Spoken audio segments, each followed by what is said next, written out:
Of our business where we impact the local communities pretty heavily is the school systems. So we work for school systems all over the northern part of the state of New Jersey.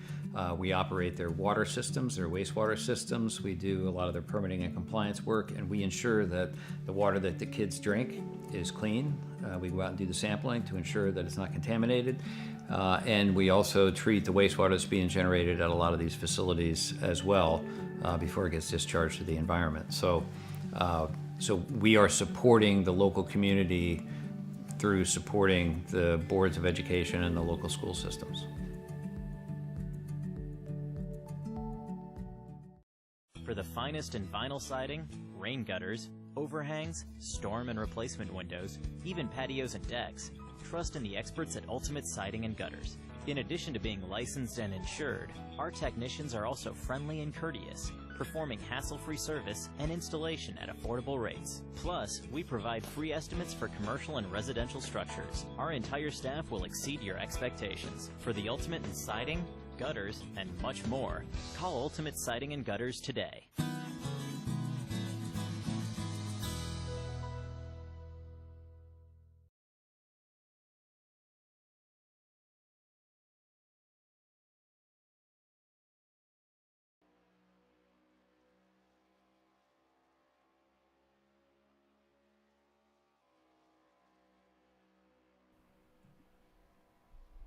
Racing Revolution continues the playoff run here at Talladega.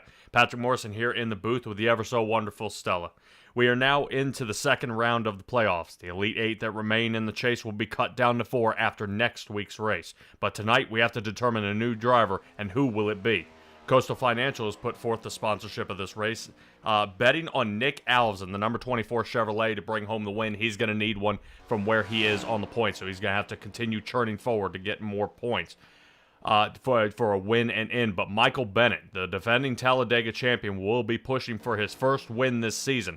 Although he put, although he's put in all the money in on this one, it's still up for grabs, especially winner-wise.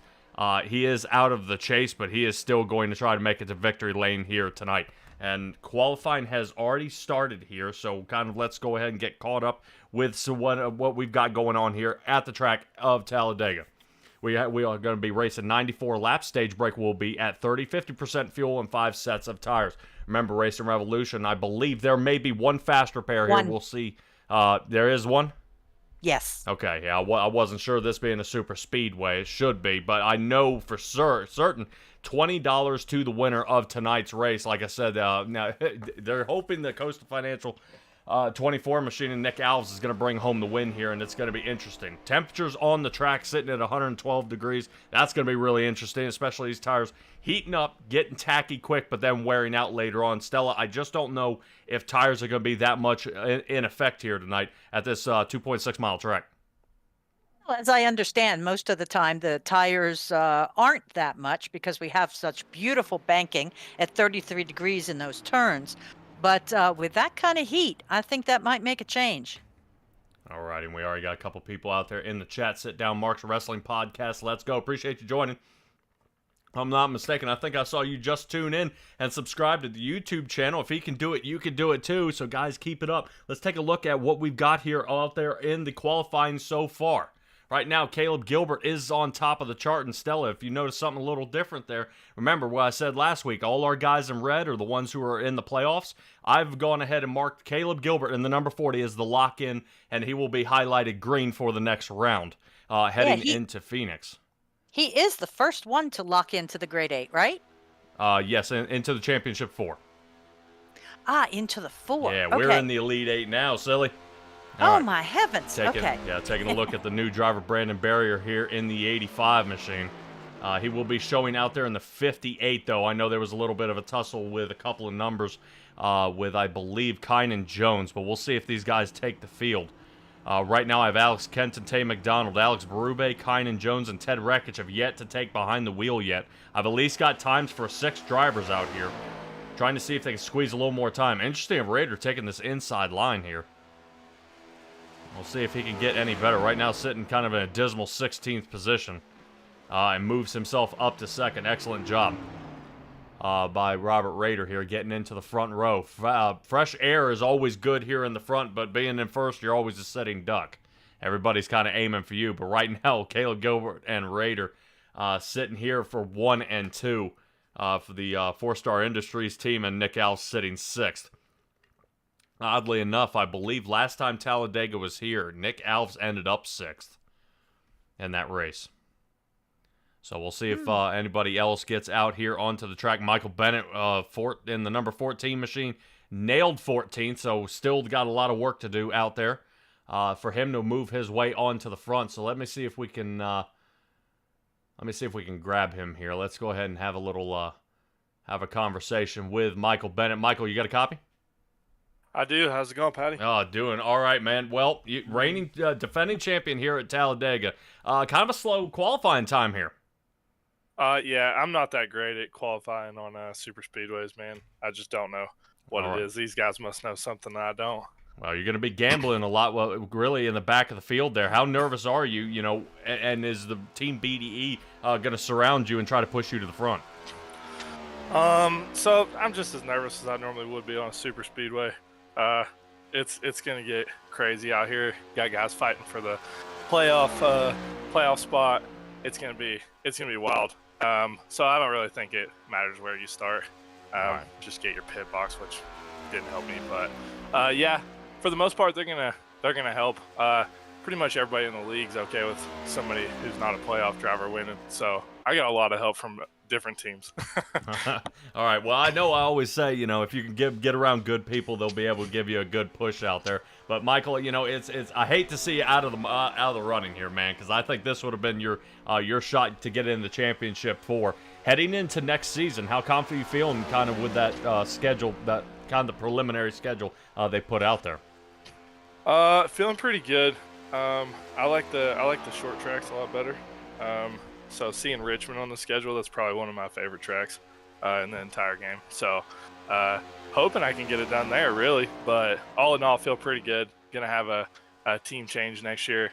Go over on a Performance Motorsports. So hoping that could kind of help out too. And yeah, just play it race by race. I think Performance Motorsports is headed by Nick Alves, and it also has the new driver Matthew Robinson on, I believe. Yeah. Robinson's awesome. Wow. All right. Well, Michael Bennett, we'll keep an eye out for you. Like I said, unfortunately not in the running of the playoffs, man, but I definitely got my hopes up, and can't wait to see what you can do here tonight.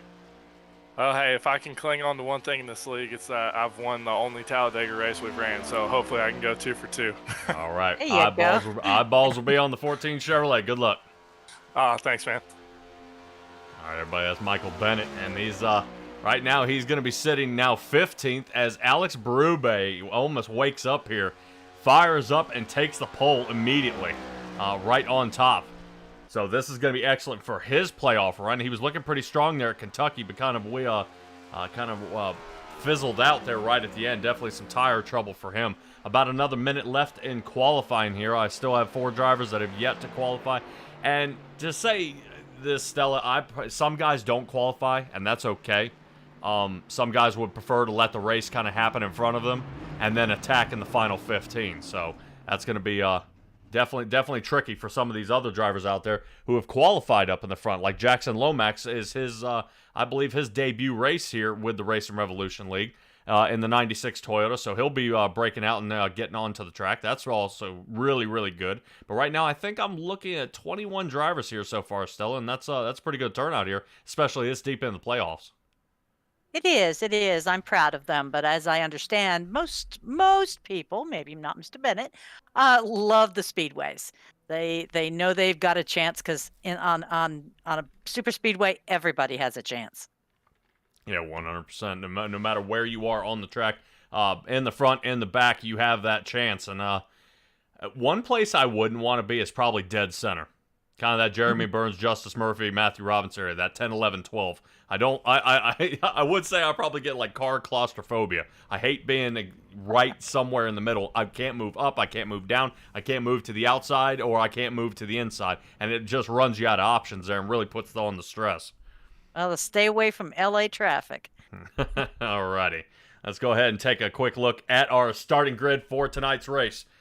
Alex Berube gets on top, taking first shot. Caleb Gilbert will be second. Robert Rader sitting third with Grant Thorpe fourth. And that'll at least get 4 of our playoff drivers here in the top 4. Kevin Orlando will be sitting fifth with Brandon Barrier. Good to see him out here. I know Brandon Barrier's competed in a couple of races here, but not too many. But now he's slowly kind of getting his feet wet, getting into this league. Nick Alves will be sitting 7th with Trevor Earhart on the outside of him. Jackson Lomax on the inside of row 5 next to Jeremy Burns. So he's got a lot of strong drivers around him, so he's going to have to really show his best work here tonight. Justice Murphy sitting 11th with Matthew Robinson into the 12th position. Let's rotate our way on back to the rest of the field here, where everybody ended up. Parker Johnston is 13th. Adam Bowden into the 14th position. Bowden out there, I believe, has called the shot here tonight. This is his race to lose. Michael Bennett sitting 15th. Brandon Richardson into the 16th. Jacob Surkovich, check him out, 17th position. Ted Rekich, we'll see, like I said, some of these guys, I'm hoping they'll grab a hold of the wheel here and go ahead and get onto the track. Tay McDonald sitting 19th. Alex Kenton will be in the 20th position, and Kynan Jones bringing the back of the field. So some of these other drivers are watching, you know, the speed in the back, speed in the middle, and speed in the front. Some of these guys are going to have to shuffle around and figure out exactly which area they want to be in. I don't know, you know, in the Adam Bowden area. That makes me even more nervous. He's sitting 13th, you know, and he's going to be boxed in by a bunch of fast drivers looking to move, such as Jeremy Burns. They're going to be around Jacob Surkovich. So these guys are really going to be looking to move here. What do you do in this situation? Paying attention to the guy in front of you would be my first piece of advice. I'm sorry, they just dinged each other on the start before just rolling forward. Yeah, that's all right. Well, when they get gridded, sometimes it's hard to get those engines started up and rocking and rolling here. Well, let's go ahead and get ready for the Coastal Financial 250 here tonight at Talladega. It's Kynan Jones out there in the chat. Wow. Definitely, hopefully, we might see Kynan be able to fight his way up. I would probably guess here, Stella, with 94 laps, this is all going to be about fuel mileage. And if these guys are up front, the RPMs are running higher, and and this car is starting to suck down more fuel. But in the same respect, you have, Nick Alf sitting here in that 6th, 7th position here. And he's going to really be, starting to suck up a whole bunch of dirty air, and he's not going to have anywhere to go. Yeah, so we'll see what happens on in that respect. All so far, so good. I believe all our playoff drivers are 11th position and up. Jeremy Burns being the final one there. What was that? That stands to reason. We'll see here. Let's go ahead. Boy, oh boy, yeah. Alex Berube, talk about getting a first shot here. Last time I saw Alex Berube win was at Pocono. He was out there. I know Robert Rader had a list of people he would wreck out to win this one. Your mother, his mother, and no. Justice Murphy and Trevor Earhart. So right now, 19 is going to be the first on his list, sitting right in front of him. Well, I definitely don't like him up front if he's got that angle going. No, he's going to be trying his best to keep this one clean all the way to the end. Definitely, I would say, some of these drivers, it's just there's a fine line. You don't exactly know where these guys are going to be. and kind of put down the time. But let's get going. Green flag is out. Caleb Gilbert gets off to an excellent start here. Oh, man. That's going to be close. I don't know. It looked like Caleb Gilbert was getting that line first. But they were under green and already taken off. Caleb Gilbert slides down in front of the 19. Raiders going to try to give him a push here. And no can do. But this is going to be a big draft game here, Stella. And really watching these guys seesaw back and forth. They'll kind of plateau here a little bit. And then everybody will kind of figure out where they need to be for the following laps of this race. Where they go. And let's see what we can get done here. Look at Berube giving the number 40 a shot there. Caleb Gilbert is already locked in to the playoffs here. Sitting top dog right now on lap 1. I don't mind seeing them seesaw back and forth. It's when they go side to side so much that makes my hair stand up. Yeah, a little movement there, I believe, from Brandon Barrier. You saw him getting down a little lower. And I would say some of these guys would probably drop down a little lower to try to see if they can utilize a little more of that door draft, see if they can get pulled around here. But it's very, very dangerous. If you watched anything last night from coast to coast where Simtrax was, net code was plentiful that night, especially at Phoenix. And I really don't want to see these guys heading to Phoenix in the next few coming weeks to crown a champion here for Season 2. And the amount of net code being that pliable. But, all right, Caleb Gilbert, Berube, Raider, 1, 2, and 3. Trevor Earhart sitting 4th. Nick Alves in the 5th. Definitely plenty of colors there in the tower over here, Stella. I know I got red, yellow, and green like a traffic light, but hopefully we're going to light a new number green for who's locked in. Raider, like I said, he's going to be really shooting the gap here to see if he can get it. He does get himself up to the 2nd position, as it looks like Alex Berube on his way back to the back of the field.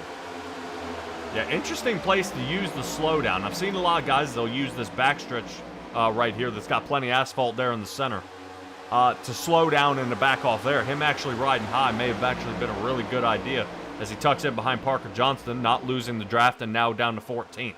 So he's led a couple of laps here. He's going to stay kind of stay within the chase. But, man, it's one of those things here, Stella.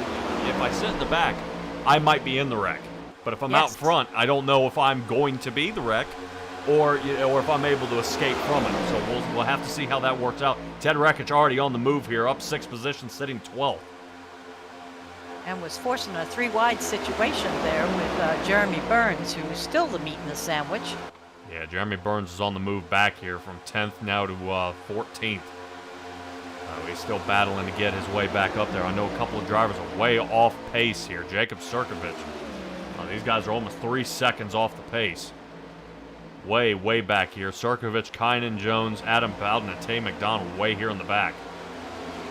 Definitely with the way this crew runs out here, I would not want to lose separation from the pack, but ever more dangerous it is the farther you get into it. Well, with the frequency that we see cautions in Talladega, only a few times has it ever gone green all the way through. I think they're safe being 3 seconds behind. They'll be back, right up with everybody at the first caution.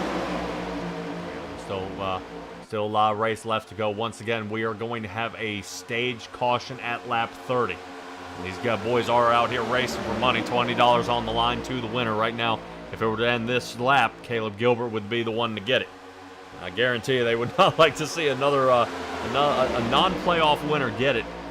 Caleb Gilbert, like I said, he's been locked in, but it's win or lose here. Right now, he's already secured himself into the next round.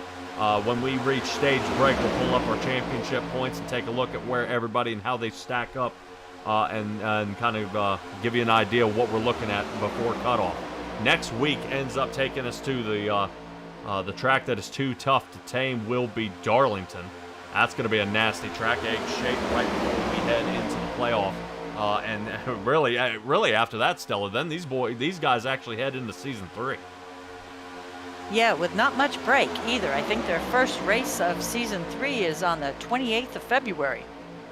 Yeah, we'll take a look at it, some of them. Oh, man, look at Ted Rekich.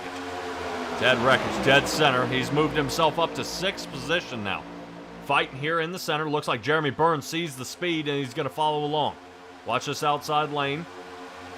Middle lane now, but the outside lane compared to the center. Let's take a look and see if Trevor Earhart decides to try to get a little more fresh air to the nose of that car.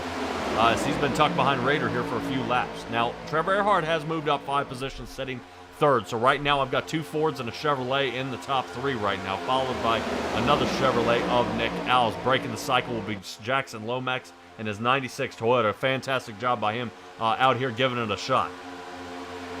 Yeah, he's keeping up with the big boys, as they say. Yeah, now, I do want to admit, some of these newcomers out here, some of them get a little bit nervous. I don't need, somebody, let's say, inexperienced out here taking somebody out of the running because they're going to need it. The way I'm looking at it, after we saw the spin out with Justice Murphy last week at Kentucky, his hopes of kind of making the championship are going to be pretty thin.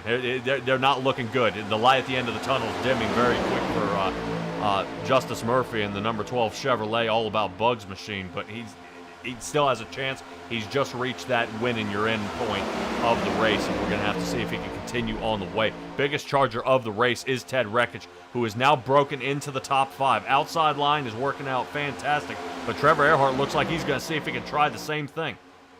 Moving fast enough. Jeremy Burns giving that 00 a shove. Now he's in the third. Man, oh man, you want to talk about starting from the back, getting all the way up to the front, and Ted Rekich is going to do it. He does that on a regular basis. The kicker is trying to stay there. Oh yeah, all these guys with the blue banners on the windshield are in the playoffs. He's the highest one out there who's not in the chase. But so far, so good. Outside line, if they can stack up and continue working here, it should look pretty good. I believe that should be Alex Kenton. I don't believe we saw him last week in the 89 Chevrolet, sitting right behind Jeremy Burns. Now, Jeremy looks like he's getting a little bit loose here, and I don't know if something's getting going on with his race car or whatnot, but he's doing a lot of wiggling behind Ted Rekich. I agree. He's kind of got the squirmies. Yeah, he's got to be very, very careful here. We've got a couple of guys just trying to figure out a better way. You see the distance between the front pack and the rear pack here, and almost 9.5 seconds between them and the other guys here. So I don't know what happens from this angle. Those guys being so far back. So let's stay with these ones for the drivers here in the front, where it looks like Ted Rekich may have lost his help from behind. Jeremy Burns has stopped pushing, and Rekich is on the way back, now back to 5th place and kind of falling down. Jackson Lomax going to shut the door for him to tuck into the line. Interesting enough to see. Michael Bennett, we had a chat with him. He is now in the 10th position here, Stella, and I'm getting a little curious here. What happens here? I say he keeps charging forward if he's got to get up and go. Being boxed in like that, though, it makes it difficult. Yeah, I would definitely agree with you there. I know Caleb Gilbert, if he's able to get a stage win here, another 10 points for him heading into Phoenix, which would require him not to have the win at Phoenix, depending on his position. If he, plays, I believe, 4th or higher, he wouldn't need the win, and he would still take home the championship. But I think that 53 Ford sitting in 2nd place right now may have something to say about that. Right now, I think the biggest guys on the block right now are Raider and Earhart sitting 2nd and 3rd. Right now, this is the toss-up race. They have no idea who's going to bring home the win here tonight. I was going to put a little bit of my money out there on Michael Bennett bringing it home. So, It's always a possibility. Didn't he do well on the practice race? Yes. Actually, yes, the race on Tuesday, I believe. Yeah, I know. Parker Johnston getting a little loose here. Yes. Yeah, kind of got to hold the line just a little bit better. I think he's trying to snug down and get a little more of that door draft, because they are starting to lose a good bit of separation here. Almost a quarter of a second between Michael Bennett here and Grant Thorpe. So he's got to start kind of reeling him in here. Otherwise, he's going to get him lost, and he does. So you'd see tight-knit packs, and with the new racing design bodies, when they went from the cars late 70s into the 80s, these cars would almost be single file and running away by half the track. When they came out with the new body style about the mid-90s, 2000s, it became pack racing.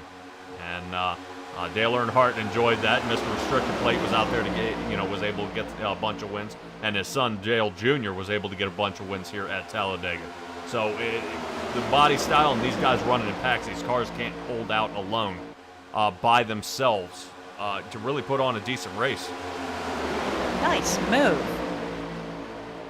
Into the inside lane there. Sorry, it was just there was just enough car. He parallel parked at 190 miles an hour. Yeah, definitely for certain. Yeah, talking about speed out there right now. The fastest one I have on the track showing the fastest mark was Kevin Orlando at 204, but I'm showing Matthew Robinson at 211 miles an hour. Yeah, if I'm not mistaken, that should be Matthew Robinson. I think in an unusual paint scheme that I've never seen him in before. I think last week was the jockey paint scheme. This week it's Pennzoil. Yes, he's just trying to keep us on our toes, I guess. Yeah, well, turn one racing better watch out because I'm looking for a red, white, and blue car, and we're going with yellow and black here tonight. And that always confuses me a little bit with Kevin Orlando. Kevin Orlando's not doing it. So pit stops look like they are beginning now, 14 laps into the race. Caleb Gilbert, Alves Raider heading down pit, as well as Kevin Orlando. So right now, 4-Star Industries bringing it down pit lane now. Let's see if we can get a shot of him. Kevin Orlando gave Robert a little bit of a nudge there down pit lane. Pit road. Talk about these guys stacking up like that. Huh. All right, let's rotate back to the front up here where Ted Rekich is taking the lead. Alex Berube looks like he's taking that outside line and trying to make something work. Alex Berube, Brandon Barrier, and it looks like Matthew Robinson seeing if he can grab a hold of the very edge of that draft before he gets lost out there. Looking very, very grim out there. Let's see if we can reel them in, taking a look out of the back of Brandon Barrier's car. You definitely see he's getting the pull away here. I think Brandon Richardson might be kind of slacking off here a little bit to try to buy himself a little room. But interesting enough here, Stella, 4-Star Industries has pit. And left, but I would say, I think Caleb Gilbert's still in this box. There he goes. Oh, new tires. Yeah, we'll see. I know he's off the race surface. I was wondering if a caution was going to come out for him being in reverse. Normally, once you start backing up, that seals the deal. Pit road for one more driver. Kynan Jones working on his way down. Not feeling too good here tonight.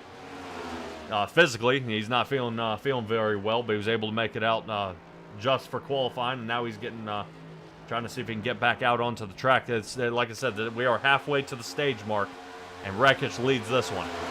Yeah, Kynan's not only not feeling well personally, but he says his car's feeling terrible also.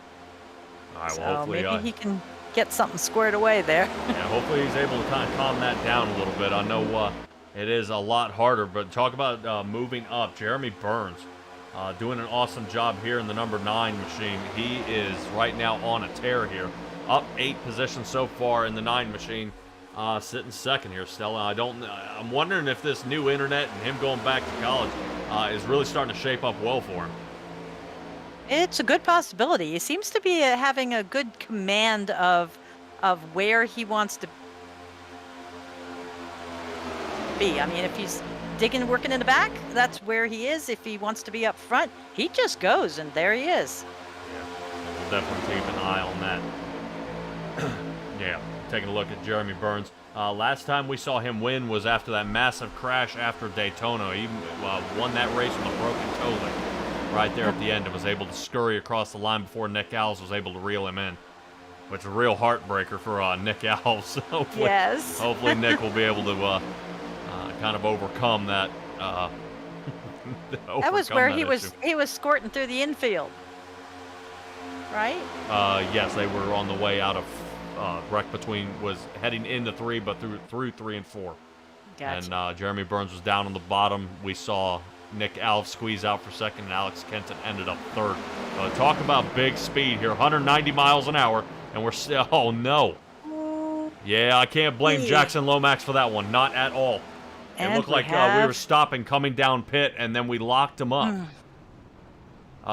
And what was that? I don't know. It had nothing to do with the pit lane unless they were watching it happen. Yeah, I'm not sure 100%. We saw them slow down, and then when they look at that pit car. See that? Safety car drifting around that turn. But when they came to slow down, so they came back onto the track. No, that was Justice. I don't think he was coming down, was he? Yeah, hold on a second. Let's go ahead and go that caution replay and let's figure out what's going on. Okay.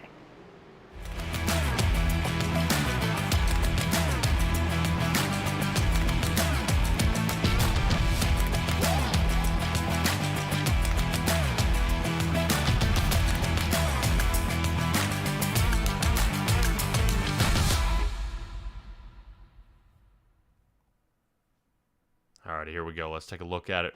Taking a look at Brandon Barrier's car here. Now, this is where, and I think it's Kenton, is who we're looking for, the 89 machine. Because when he comes off pit, you see him go onto pit lane and then come back up. He's still on the brakes. Lomax gets him, and then Justice Murphy gets him. Ah. Yeah, okay. he came back up the track here. Yeah, but I didn't think Justice was coming down, but if he just ran right into the back of him. Yeah, pretty bad. Couldn't Let's help see if that. see if we can drum something else up here.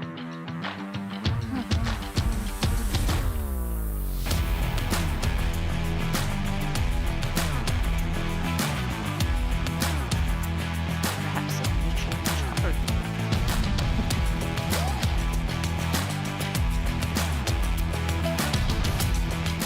All right, let's take a look at this one more time. Ted Wreckage comes off. Jeremy Burns, so does the 89. Decides to check up. Parker Johnston sees it, but you see Justice giving Lomax a shove here. And then when Lomax gets shoved, it takes him the rest of the way out. He's heading down in the pit at almost a Mach 4. Yeah. Holy cow. Yeah, let me see if we can try to re-angle this where Justice there was Murphy is.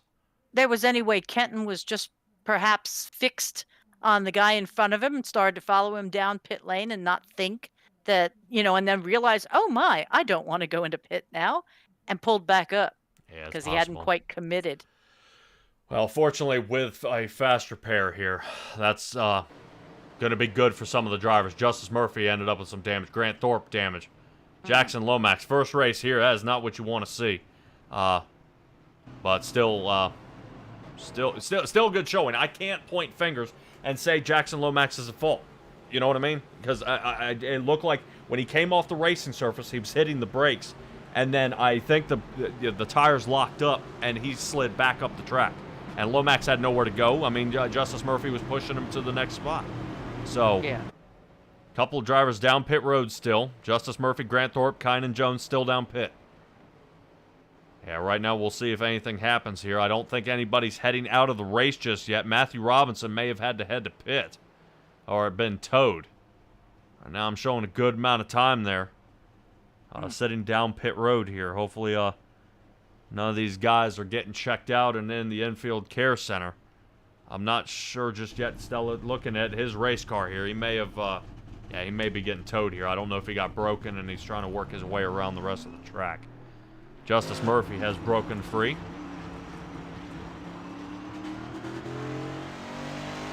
Grant Thorpe. There he goes. Grant Thorpe's now getting free.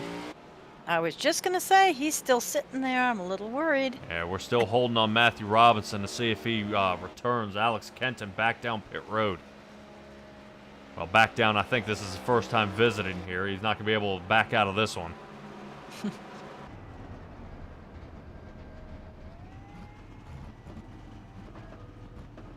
we'll probably see Alex Kenton get squared away here. Matthew Robinson still out of it. 4 minutes down pit. He's going to be multiple laps down here. Did he fail to, or choose not to, you think, hit his fast repair? Yeah, your guess would be as good as mine at this point. I don't know if Matthew Robinson is, if something's happened. Normally, depending on the tow and depending on the amount of damage, him being transported to pit road. One of the fastest guys out there on the track. He was in the backfield, though. He's working his way back forward. Gets caught up in this one. I hate to see it. Oh, yeah.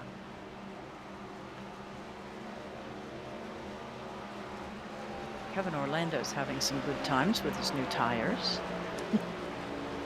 Oh, yeah. All right. Now starting back here in the front row, Ted Wreckage and Nick Alves. We're going to be starting in the front, Robert Rader and Kevin Orlando, now sitting 3 and 4. That puts Trevor Earhart and Parker Johnston sitting behind them. Brandon Richardson and Michael Bennett in the 7-8 positions, and Brandon Barrier and Jacob Sirkovich sitting 9 and 10. So I do not believe here, Stella, seeing that this happened about lap 18, this will not count as the stage. It should not, since it would only be after lap 25 if they had a caution that it would count as the stage caution. Correct. So that's what I'm thinking. That's what we're going with. Taking a look here at a couple of these other drivers. Right now I'm showing... look at that. All right. Yeah, number 1 Chevrolet of Matthew Robinson has going to try to resurrect his race here. I don't know how many laps he is down just yet, but these guys are getting stacked up. Pace car is getting ready to pull off, so right now he is in big trouble. Yeah, here we go. That's where he is, and he's got to hurry up. So he may be entering 3 before these guys get green, but he's got to have that pedal to the metal right now to get caught up. They will begin to leave him after that because he's got no draft help. But fortunately, hopefully, crossing our fingers here, that he will be able to get back onto the lead lap at the stage, depending on Caleb Gilbert's situation. Yeah, because Take a look at Ted Reckich. You see that Ted Reckich kind of changed that lane there? Man, I've always wondered, kind of whether iRacing was black flagged or not. You're now allowed to change your racing line until after the line. But no can do on this one. Doesn't look like any black flags as of yet. No, and look at Nick Alves in second place, following him right like 2 ants together. Yeah, absolutely. Taking a look. Yeah, and Raider actually going to the top line. Looked like he did a little bit of a block here. Gets a huge run. Boom! Oh. Wow! That was unkind. Yeah, well, I know Raiders out there trying to make sure he can get his 4-star industry buddy to the front, but I think he'd like to win it a little easier than that. And without a case of whiplash. Yeah, Raider may, these cars take damage and they don't take it to it, very kindly here. We see another shot there. Look like Richardson giving a shove to the backside there of Parker Johnston. Inside lane is not wanting to wait any time at all here. And they're really hammering each other as they head through the front stretch into turn 1. Yeah, it's like, they all got thrown in a cup and thrown back out, and somebody's going to yell Yahtzee, and it's going to make a real bad mess. Yeah, definitely trying to see if they can squeeze anything out here. You see Grant Thorpe hanging off the back end there, trying to make sure he stays out of trouble. I think Caleb Gilbert will be bringing in the last of the field. He's sitting behind, looks like Jeremy Burns and Alex Berube. But shout out to the hard charger out here tonight, Ted Reckich. 17 positions up to take the lead. I mean, he is really on the move. Let's also check out there in the chat. Debbie Smith is out there rooting on Burns. Dylan Smoot, who said he's not coming here because they're playoffs, so he's checked out. Matthew Robinson's not too much of a happy camper, and I believe that's probably Daryl Johnson out there saying you can't blame the 12 for that one. No, you couldn't. Yeah, well, definitely you wouldn't think. You kind of see somebody duck off below that yellow line. You've kind of committed. But I can say we've seen it before when guys are under caution. They'll try to psych the guy out behind you and make them pit. But it wouldn't factor into now. So right now I've got 3 playoff drivers in the top 5. Alves, Rader, and Earhart. So far, so good. You only have 3 playoff drivers in the top 10. Yeah, no, it's stretching back there pretty far. I believe the next one actually reaches down to 12th where Justice Murphy is. Yeah, Justice Murphy kind of caught up back here as well. He's getting all these horses, but no room to run. Top side they go. We'll be hitting that 25 lap mark, and then if there's a caution between the 25 and 30, they're going to go ahead and call that the stage. Seeing that most everybody pit. Pit times did vary. Some of these guys look like maybe a set of right sides, 9.5, 10 second pit stall times. I've got 8-second pit stall times, and I've got 16-second pit stall times. So some guys said, you know what, now's my time to throw on a set of tires and get that. So, Stella, we can talk about pit strategy here a little bit. For guys coming down for tires may be suicide out there. I wouldn't. This track doesn't eat tires.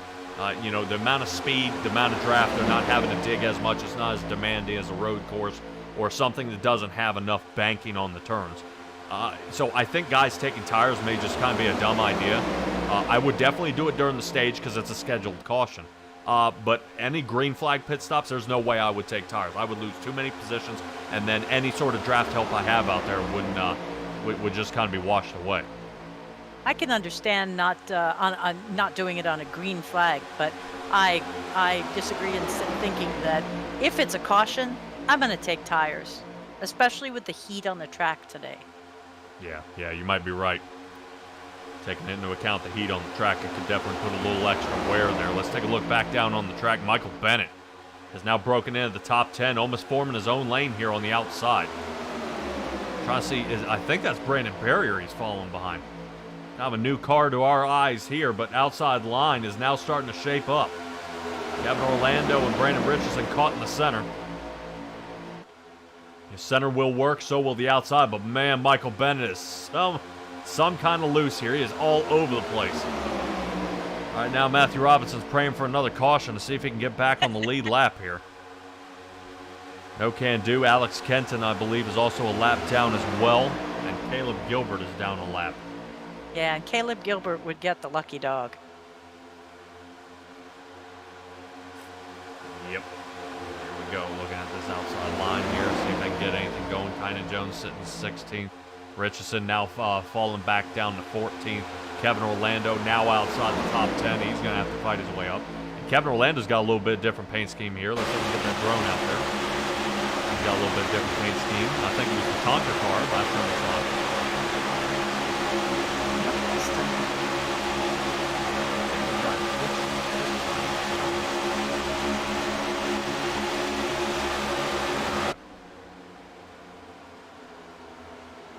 Keep it going here up front. Trevor Earhart now into 4th position, following behind Raider. Nick Alf sitting 2nd. Right now, I would probably expect probably Raider either to try to take this stage or he's going to push Nick past to see if he can help him gain some points here at lap 30, because right now, how close this points race is crucial. Caution. Oh. Wow, yep. Ted Rekich is going to get some playoff points because that is going to be the stage. And I think one of our few Toyotas may be in it. Alex Brube has some damage. Yeah, looks like that left front's banged up pretty bad there. And considering it's a left front, was it a single car or somebody else damaged on their right? We'll have to see. Let's head to caution replay and see what happened. Okay.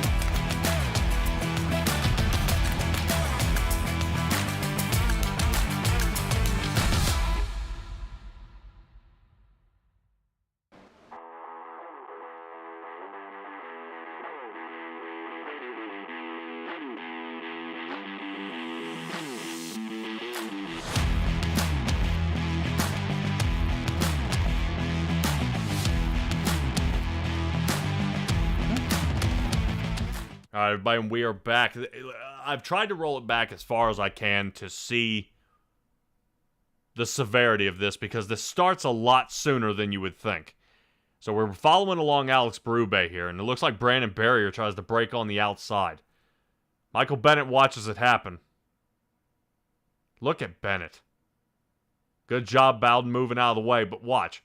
They kind of ricochet and keep bouncing here. Oh. And Caleb Gilbert. No. Oh. So if there's anybody out there he could have hit, it couldn't be anybody better than Caleb Gilbert. Like we said, he's already locked into that championship, the championship round. So right now, Caleb Gilbert squirts away here. And Alex Berube is pretty much destroyed. If he hasn't used his fast repair, he's going to be using it this time. Oh, yeah. Huge shot there by Alex Berube. It looks like his tires are square. Yeah, this was definitely not good for Alex Berube here, especially since he is still in the chase. Take a watch at Justice Murphy, who just skimmed by this, I'm pretty sure. All right, well, let's see if we can find Justice Murphy out there in the number 12 Chevrolet and see what he sees out his chase. Let me see if we can find some sort of a chase cam here. Let's see if we can follow along. Let's see what he's got.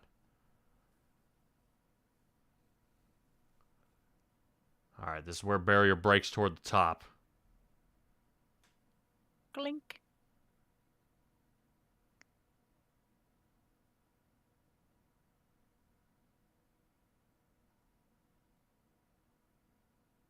Yep. And then they goes wild behind him. Wow. Bummer. All right, pit road has lit up. Definitely busy down there. All the drivers are back out onto the track already. And a couple of drivers have pit, but some have made it out before others. Adam Bowden will now be assuming the lead. And seeing that Matthew Robinson stayed out, he may end up with a wave around here. And if he can, that may put Matthew Robinson back onto the lead lap, which right now I bet you he couldn't be asking for better. Oh, I don't think so. Yeah, Travis Gilbert is out in the chat saying he wish he was out there, but he had an iRacing hiccup. Oof. Yeah, we know all about those. Yeah. That's it's worth it. It'll be all right. Also out there, Mr. Timmy the Ray the King. Hello, everyone. He is new to the YouTube channel, and his name is Timmy. How's it going? Appreciate you joining us here at Simtrax Broadcasting. We are hosting the Racing Revolution here tonight at Talladega. Normally, these guys are definitely, kind of rotating high-low and everything else like that out here for the Coastal Financial 250. But other ways that these guys are going to try to battle their way into the championship for. Stella, I kind of question what some people do here. There goes Matthew Robinson. He squeezes by. Is what some of these guys can do. Caleb Gilbert getting into that wreck should have pushed Matthew Gilbert at least to the front of the line. Matthew Robinson to the front of the line to get that lucky dog spot, as Caleb Gilbert is now going to be down and out here. That's exactly what happened, because Gilbert would have retrieved his lap, being the first of the three. But yeah, that extra little bump definitely put him out of contention. All right. But at least he's not, like you said, out of contention in the playoffs, because he did already have his win and in. Oh yeah. I want to give a little hats off here to Adam Bowden. He's up 13 positions, now sitting into the lead. Ted Rekich is up 16, sitting second. Raider started third, still sitting in third. And I believe Richardson or Parker Johnston should be in the following position, sitting fourth. So this is looking pretty good here so far, but this is only lap 30. Now it's from here to the end. I don't know what squeezes out from here. I thought there was another driver down a lap, though. I thought Alex Kenton was down, because remember, he got bumped? And I think that may be out there in the chat. I think Kynan's trying to let us know that I think Kenton got his lap back, but Robinson's staying out. And Robinson last pit on 17. Because he stayed out, he'll get the wave around. Okay. Because everybody else pit. So he can't put somebody a lap down in front of all the leaders, so around he goes. Gotcha. Well, should we hear from our sponsor? Absolutely. Coastal Financial. And now while we're just kind of puttering? Absolutely. Pace car lights are off, so the floor is yours.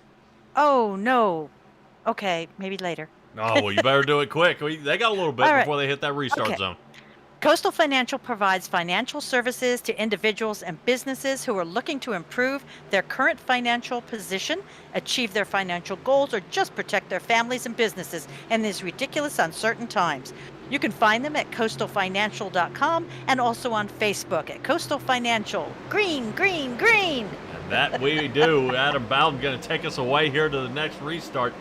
Ted Rekich, I think he's going to be looking to really regather this lead here. Outside line is not very helpful on the restarts. Inside line would be. Raider is going to push Adam Bowden, who's in the front. Now, we've seen Bowden up front a few times here, and I would say like a dog with a frisbee. As soon as he gets it, he doesn't know what to do with it. And I can relate. I've been up front, and now all of a sudden, all I do is stare at the rearview mirror. Where he has right now Robert Raven, the points leader here, out in front, and we saw what happened at Atlanta. He pushed Kevin into the front and then ended up taking over the win. So right now he's got one of the better pushers here in the league sitting right behind him here to help push Bowden farther and farther forward. As you can see, look at where Ted Rekich ended up. He's now all the way down to fifth, slid into the inside lane so he can stop losing places here. And Adam Bowden's going to get him some lead laps here at Talladega, which is, to me, really awesome to see another driver be able to give it another shot out here. Yeah, lead changes are not unusual at Talladega, but I mean, I think the record is like 75 lead changes, something crazy. 75. Oh, I take it back. It was broken in 2011 with 88. Yeah. Yep. All right. Yep. 4-Star Industries collecting Raider, Alves, Orlando outside line. Wreckage looks like he's the anchor in number 4. Looks like outside line's pushing around. Raiders going to get him some lead laps, and right now Nick Alves is his mouth is watering. He says, "I'm right here. I can see the finish line. I've got this. I just want to get the lead and win this, because if he can win into the Final Four, my fantasy draft is going pretty well of who I thought may have made it." But 60 laps, don't drown in your watering. You got a ways to go. Yeah, well, definitely he's got a lot of work to do here as they continue on. I know a couple of drivers here still trying to see if they can get any more speed, and really where can they go? I mean, the seesawing back and forth here. Look at Ted Wreckage. Tried that outside line again, and then it failed him. Whoa, man. Spotter told him it was there, but Brandon Barrier started getting a run. And that door closed quick, but Raider was able to get enough of a wedge in here of his left side into the gap to go ahead and slice onto the bottom. And you see just that outside line just absolutely falling apart here. Now here's one I'm amazed at. Mr. Berube is on the lead lap. Yeah, they're moving around here. Yep. After all that. Yep, one quick repair and back on the track. Wow. Yeah, right now, the only person I show with a lap down is Caleb Gilbert. But like I said, with that green number there that I've got highlighted for you guys, he's already locked in. He's got absolutely nothing to worry about.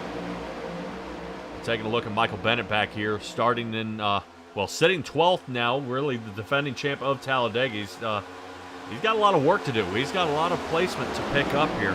Right now, a lot of guys did take 4 tires. Ones who didn't. Adam Bowden, who's now marching back into the 8th position. Looks like he just slid himself into the inside line. Brandon Richardson now sitting 9th.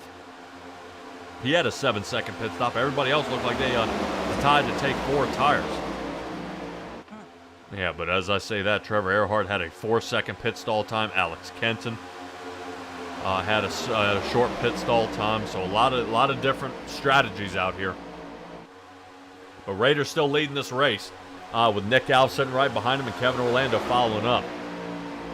I bet you these guys have wished this was in the in the final 12. In the latter stages. Yeah, definitely. Have that, because then they would have been able to see if they could tow Kevin Orlando into the Elite 8. Unfortunately, he was eliminated from that round. While we have a little bit of time, let's see if we can go ahead and grab our championship points out there and see if we can take a look at them and where they are. Caleb Gilbert, with the win he had, goes ahead and gives them 1,000 points, so now everybody's out of reach, putting him into the lock-in. Raider is now sitting with 30.75, Earhart with 30.64. And Jeremy Burns with 30.52. Everybody below that, starting with Berube, Alves, Grant Thorpe, and Justice Murphy, these guys are below the cutoff line. They are almost going to be a winning in. If Jeremy Burns has a bad day and Berube gets a very, very good run, they may actually switch spots. Trevor Earhart needs to continue his good runs to continue moving up the chain, but at least get in on points, if not getting a win. So, Stella, you see how close it's getting here. These guys only separated by about 30, 40 points. Oh yeah, this is awful. I'm sorry. Some are 10 points apart, which is nothing but a stage win. Some are 1 point apart, which is just crazy. Right now, a big upset would be Justice Murphy coming away with a win at Darlington to kind of flip the script here. And not saying anything against the mountain man of Jeremy Burns, who's on the move. 6th position for him, and away we go. Look at this outside line. Whoa. I think that outside line is held by, that should be the 85. Isn't that Kynan? That's Kynan. That's Kynan on the outside. Alex Kenton right behind him. Holy cow. Got a huge run on the outside there. Now all of a sudden they're charging their way forward. Fantastic job. Bowden looking to see if he can join in on the chase. Bowden trying to cut in front, and Kynan wants nothing to do with it. No. Yeah, Kynan has to make a checkup here. Definitely don't want to let off the gas, use the left foot, drag the brake. Oh, and Wreckage pops out. Yeah, Wreckage trying to see if he can make a lane of his own. Maybe running into some overheating issues. He's going to slide in behind Kenton. Let's see if they can get it going. Looks like Kynan has stalled out. 15 position gain for him. Where he sits now on the outside of the Mountain Man. Mountain Man. Bowden is doing his best to block him, even when he tries to go around him on the outside. Yeah, I know right now Kynan's got to be kind of muttering under his breath here, wondering if the 83 is going to go on and get out of his way. I think you're being generous as far as saying muttering under his breath. Them Australians, they get going pretty good there. But Kynan trying to get his Ford around the Chevrolet of Adam Bowden. Bowden getting him caught up here, and just you see kind of how that roll kind of stopped here. I think an idea maybe if Bowden was able to get a run and slung out at the same time, and then the 83 and the 85 would be leading this race. What you don't want to do is, if you're trapped in the draft, pop out like he did, because what it does is it stops the roll. So the 85, Kynan Jones going to give it another shot here. On the outside, now we look at Bowden marching back. Ted Wreckage, huge run on the inside, on the yellow line underneath. Look at Wreckage. Whoa! Ted Wreckage with a huge run here, slices in front of Kynan, and now the charge continues. Right now, I know Justice Murphy's seeing flashbacks. He is not going to be interested in seeing that 85 turned around and facing him. No. Holy cow. My heavens. And yeah, I mean, Wreckage was cutting through there, and draft be damned. Yeah, definitely for certain. Also out there in the chat, Timmy the King. Looks like he's saying out there he's a dirt racer. That's pretty cool. He's been racing dirt for 29 years, so definitely if you want to see dirt, I do broadcast on Tuesday nights for the Coast to Coast Racing League, pro late models. I got some pretty good drivers over there. Mostly stick to asphalt. Definitely a good push around here. We'll keep an eye here on Kenton in the Wreckage area and kind of see if Kynan is able to pick up a little more speed here. Terry Earhart out there is actually saying not sure that hanging out in the rear of the pack is a safe strategy tonight for the 21 and the 12. I couldn't agree with you more. I think these guys should be somewhere up in the top 5. The Team BDE kind of staying all stuck together here. It's very interesting to see, kind of how it's kind of flip-flopping around here. But speaking of flip-flopping, you see who's in the lead now? I do. Yeah. The Mountain Man has made the tops. Yeah, Jeremy Burns continuing his charge toward the front, and now he's made it all the way to the top spot. Nick Alves kind of has got to be on serious concentration mode because he can't mess up. This is his time to shine. He cannot mess up here. Let's see if we can take a look at Nick Alves out there and see how he's doing. Yeah, remember what I was talking about, that concentration, seeing how we can get out there. Game face. Yeah. Speaking of game face, Matthew Robinson looks like he goes down a lap here. He did have to pit on lap 37. He probably was running out of fuel. Oh. Right now, that number 1 car has got to get in the draft here somewhere so he doesn't continue getting left. Yeah, definitely a horrible pit cycle here for Matthew Robinson. He may be gambling on another caution to see if he can get in front, but don't think he's going to get it because Caleb Gilbert is lap down as well. He's the first one. Yeah, definitely. it looks like Kenton's back there doing the snake maneuvers. Before we cut Nick Alves off, look at his wheel placement. He's not really fighting that car, and that's a good thing. Some guys, when they get in that draft, and they kind of start exiting that aerodynamic bubble, start jerking around the front of the car, and they'll move left, he'll move right, and it makes it very, very hard for somebody to help push. Right now, it seems to be everything solid, everything's looking really good here for Nick Alves here in the front. But outside row, firing up again. Here comes Kynan on the outside. Ted Wreckage, holy cow. Ted Wreckage in the 00 here, looking to make some moves. Outside line he goes. I think Jackson Lomax chickened out there, and I don't blame him. Ted Wreckage definitely pushes the limitations of the car out there. These two got into it last race. Wreckage and Raider gave each traded paints there a little bit. Speaking of Raider, he's in 9th currently. Yeah. Well, you can't. Talladega is all about patience. You can lead one lap, and you will be 19th the next lap. Just being in the wrong lane, wrong place, wrong time. And you can also be starting in that 21st position and be sitting second 3 laps later. So it's just, to me, it's more of a test of patience, figuring out where they need to go, and just working around the rest of your team. Let's see if we can get to that chopper cam, because I believe they're running up on some lap traffic. Yes. I believe Alex Berube will Yeah, be so next on the list to put a lap down here. Yep.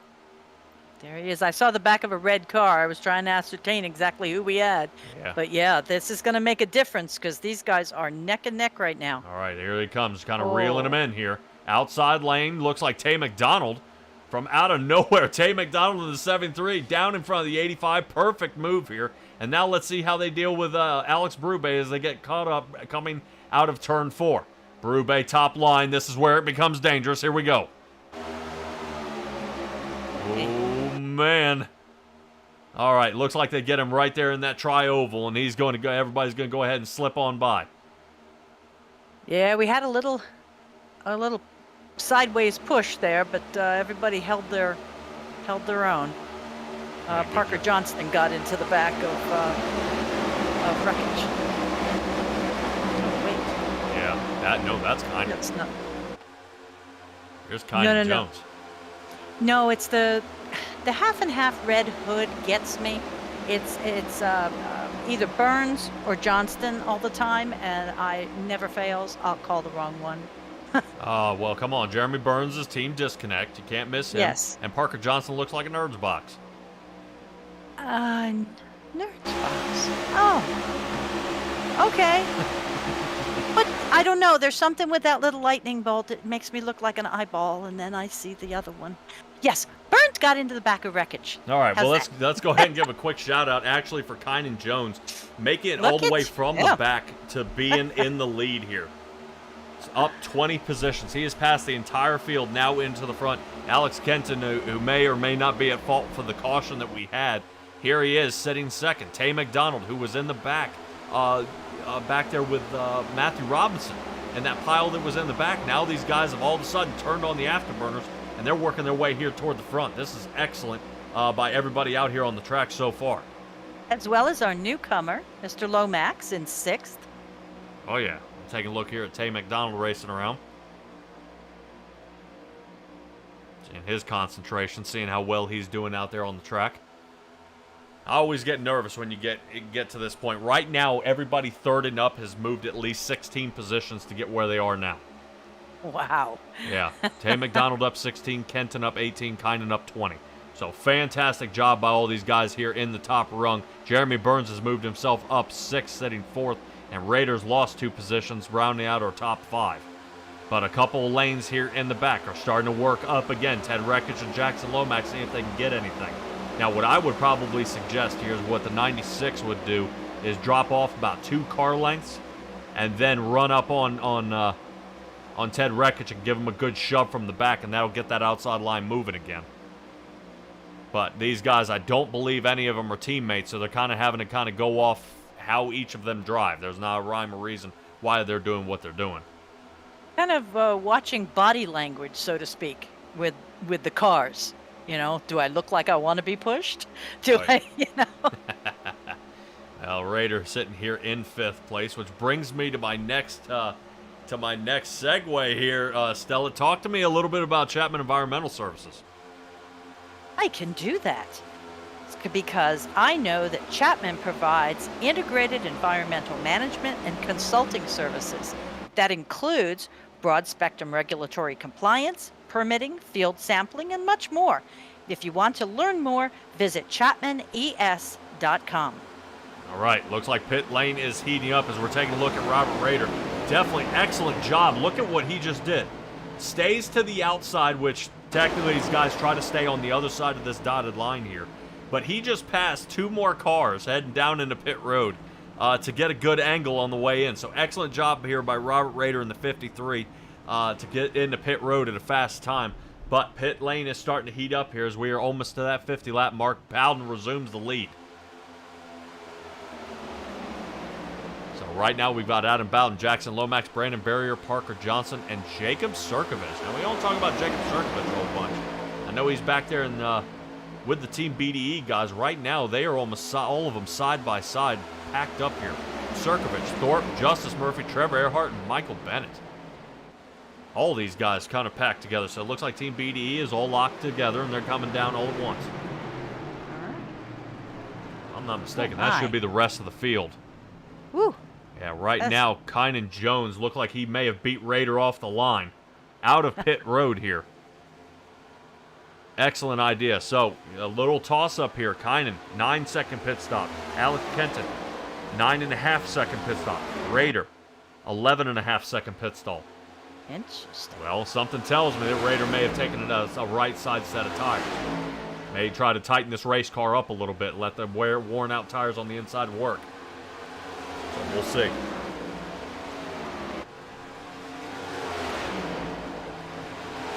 Man, oh man, and really interesting enough to see is these three broken away. They have separated from the field here. They're going to see if they can get past. Trevor Earhart's now on his way back. Parker Johnston is in the lead, and now Kynan resumes the lead. Kynan back in front. Looks like Matthew Robinson. Ooh, man. Yeah. Yeah, good communication here so far. Kynan's getting pushed by Raider, and now Alex Kenton is trying to keep up. Yeah, telling him to hold it tight here. The 85 of Kynan Jones, finally getting his break here to Super Speedway, able to show a little force here in the front row. That's what I was just going to say. Finally showing some forward motion. Yeah, I know. He's had a lot of bad luck almost all season, but this is finally the highlight of his tenure here at the Racing Revolution, getting led some laps here in the front. But I'll tell you right now, if Raider's willing to spin out his mother to win this race, I-85 might be his mother here tonight. Well, that's better than who's your daddy. Yeah. All right, well, 1 second behind is Jeremy Burns and company, followed by Kevin Orlando and Nick Alves. Now, Nick Alves is starting to get out of reach here, but still we're 40 laps away from being even close to start waving any other different flag than green. Oh, no. I heard oof. Did somebody do something? Oh, no, I just ran out of water up here. I'm talking to all our viewers out there so much. But talk about these guys pushing and getting linked up. The gap has closed. Jeremy Burns, Kevin Orlando, and Nick Alves back within striking range. So if I were a team right now, I would be ecstatic seeing I've got at least 3 of the 4-star industry team members within a second and a half of winning this one. Or we're getting back up to the lead here, Stella. It looks a lot, I was going to say, it looks a lot better as far as having our contenders in the top 10 now. I mean, there's 5 of the 10. Oh, yeah. Let's see if we can take a little, take a sit on top of Jeremy Burns here. And you see how he's trying to reel him in. Let's see how Kevin Orlando's kind of doing out the back window here. See how close these guys get. I think I've even got a rear bumper cam there. There we go. Come to me. Got to reel him in here and give him a good push. There. Come on. We're up. Yeah, and it also depends where you push. These guys start pushing on the outsides, it is not going to work. They got to be super, super careful out there. We've seen enough versions of enough episodes of Cops. We know what a pit maneuver looks like. But this second group seems to have really made some gains on the front 3. Yes. Well, as soon as Jeremy Burns can get the draft to the backside of Alex Kenton, I expect to see this row 3 here in the back get a really, really quick run and be able to slingshot around all 3 of these. So, it is possible. Be very careful. Yep, but they are still holding off to a half-second lead. Let's rotate back to the second clump, or third clump of cars, starting with Parker Johnson, Trevor Earhart, and Jackson Lomax. Jackson Lomax is actually way back there. It looks like, yeah, that's the number 1. That's the number 1 car, Matthew Robinson. Caution comes out. He should get the wave around for the lucky dog. Where's Jackson Lomax? Here he is in the next set of cars. Interesting enough to see, almost clutches of 3s and 4s out. Yeah. But did it have anything to do with, the clutch they went into pits with? Yes. And how they pit. Some didn't take tires, some only took fuel and back out. So it's also depending on where they went. So let's see if we get a track map up here and you guys can see exactly what I'm talking about. This is how we have the clutch where the 85, the clutch where the 48 is, the clutch with the 96, and then the clutch with the 29, 29 being with Brandon Richardson in it, who has Justice Murphy in 14th position pushing him. Yeah, these cars here in the back have a lot to lose here. Alex Berube, he's got to get a good place here tonight. Justice Murphy's got to get a good place here tonight. So I don't know if that back of the field waiting it out is going to pay off here, unless another caution comes out, and it would be a miscommunication. We don't have 20 drivers side by side here, so this one may go green to the end here, Stella. That would be interesting to see. Yeah, so hopes and dreams. Some drivers may or may not have an opportunity here. Let's rotate back up to the front. It looks like Kynan has lost the lead. Raider is now into the lead. Uh-oh. Yep, and they're starting to make them kind of moving around here just a little bit and see how it's going out there on the track. Let's see if we can find a quick replay here of where Raider kind of passed Kynan here. Kynan trying to make the block up top. Remember when I was talking about that outside lane kind of working its way through? Yeah. This is the pass that we missed. Jeremy Burns working that outside with Nick Alves, and that's how they got run away. And Kenton got left behind. Yep. Okay. All right, so that's how the pass happened. That's where we are now. Raiders sitting first. Kevin Orlando in the second. Nick Alves third. Right now, of all these top three right now, Nick Alves needs the win here. Or otherwise it is going to all depend at Darlington, and you definitely don't want to hedge your money on winning that one. But Coastal Financial. So funny. Go ahead. It's so funny because that's exactly what people say about Talladega. Is, it's anybody's race. I don't know. I don't know what the apprehension is about Talladega, but a lot of people are well, I can't count that. Well, like we were discussing before, is Talladega's anybody's a winner. Right. Raider could get two laps away and end up somewhere in the 6th, 7th position here, and somebody else taking home this win. Right now, like I said, when we're starting to kind of factor in this clutch of cars, Alves or Burns needs the win here. Yeah. And I would probably say just off of what we've seen being able to come out of Burns' show, how he's able to show up to the track, I would probably put more money on Burns coming away with the win at Darlington than I would Nick Alves. Just because it's going to be a tough track, and I think that's going to be everybody's last-ditch effort. And I'd hate to see that 24 get caught up in that. I think Jeremy Burns would be able to get that breakaway. I believe he did at Chicago. So let's see if we can get anything going here. Raiders still leading this one as we are I'm sorry, I was looking out there at the chat. I see Lizards of St. James, go Kevin Orlando. I love Kevin Orlando. So right now Orlando is sitting second place right now behind another fellow 4-Star Industries member. So right now 4-Star Industries is actually sitting 1, 2, and 3. So I would say this is going to be a pretty tight race here as we're coming up with about 35 laps to go in this race. Man, oh man, oh man. I don't know. Some of these guys just getting separated here. They're not hitting top speeds like they used to. 202 miles an hour, Raiders' fastest speed. 200 miles an hour, Alex Kenton, Kynan Jones. But now we're muddling around kind of in the about 192 mark because there aren't enough cars around anymore. A piddly slow 192. Yeah. Well, they're able to handle so much more. These next-gen cars have just so much more traction, at these higher speeds and more of these super speedway styles. So we'll see how that gets going. But now would be a good time for us to cut to commercial, and we'll be right back.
overhangs, storm and replacement windows, even patios and decks. Trust in the experts at Ultimate Siding and Gutters. In addition to being licensed and insured, our technicians are also friendly and courteous, performing hassle-free service and installation at affordable rates. Plus, we provide free estimates for commercial and residential structures. Our entire staff will exceed your expectations. For the ultimate in siding, gutters, and much more, call Ultimate Siding and Gutters today.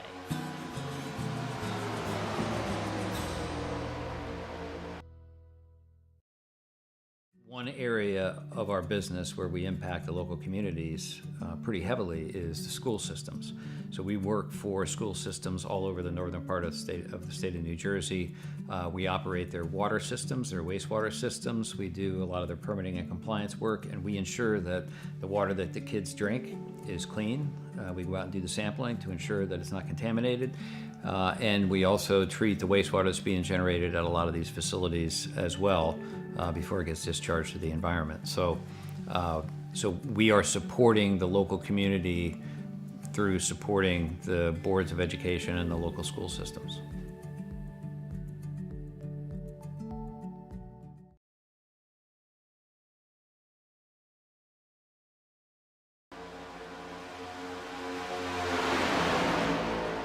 All right, everybody, we are back. Appreciate you guys hanging out for the commercial there. Do want to give another shout out here to Coastal Financial and their driver out there, Nick Alves, sitting third. Stella, tell me a little bit about Coastal Financial. What can they do for me?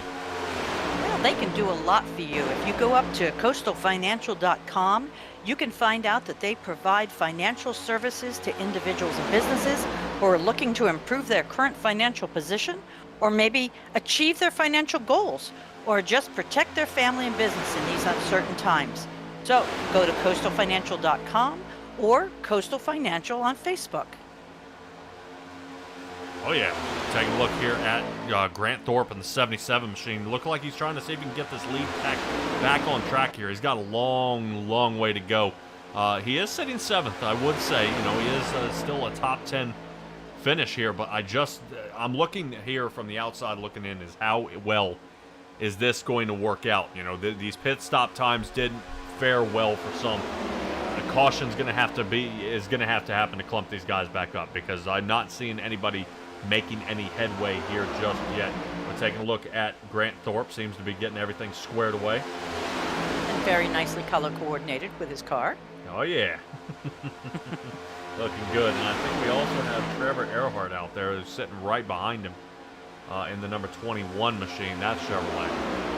Right now, a bunch of Chevrolets trying to see if they can find a little more speed here and just not finding it. So Michael Bennett in the... Yeah, they're doing the textbook, trail along. It should be working, but I'm still looking at almost 8 seconds behind the front 6 clump. Oh yeah, easy. Yeah, about 8 seconds before these guys are able to get caught up here. Yeah, I just don't know if there's enough time here in the race for them to get it. Seeing we are under the 30 mark here at Talladega. The 2.5 miles goes by pretty quick when these guys are running just about 50-second laps. Where can these guys expect to be? You know, is Raider going to come away with the win for this? Is Nick Alves going to do one latch ditch effort? Is Jeremy Burns going to get caught up and these guys getting turned? We're going to have, there's just going to be so much at stake here for all these drivers out here as to what they do in this situation. But we're taking a little ride along here with Kevin Orlando as they come down the backstretch. Just so much at stake for so many of these drivers here. And yes. Out there, it looks like just Lizards of St. James. Your money's on Orlando, calling the shot for Orlando to win this one. Now, how does that work as, say, a spoiler? You know, if Orlando, oh, we have pits. Yes, we do. If Orlando ends up winning, he would get 1,000 points that would go kind of into the ether. And Raider comes in second. How does he do? You know, does it give him enough points or whatnot to still to take the lead or to No. anything? No. Ah. Nope. No, winning you're in. It would have to be a playoff member that would win. And right now I don't have any playoff members out there. Right. Seeing that Kevin Orlando is out of the running, he can win it. Like Michael Bennett, he can win it. Jacob Surkovich could pull a rabbit out of his hat and win it. Right. But it's still they would get playoff points, but they are out of the playoffs. They are not in the winning you're in. Correct. But what I was saying is, as far as Robert Rader, say he comes in second, he doesn't get the big giant 1,000 points for winning. No. But does he get enough points that it keeps him or puts him in the lead? No. It would keep him in second place. Wow. Okay. Yeah. Okay. Yeah. Right now, Caleb Gilbert was granted the extra 1,000 points because it was a winning-in situation. Now no one can take that away from him. And talking about taking something away from him, you want to talk about something insane. Right now, we're under caution. Trevor Earhart's around. No. Actually, this is great for all the drivers out there, seeing that we are going to be about 20-some-odd to go, and we are about to clump all these cars together. Oh, you have a point there. Oh, this is going to be excellent. Let's go ahead and cut to caution here, and let's figure out what's going on. All right.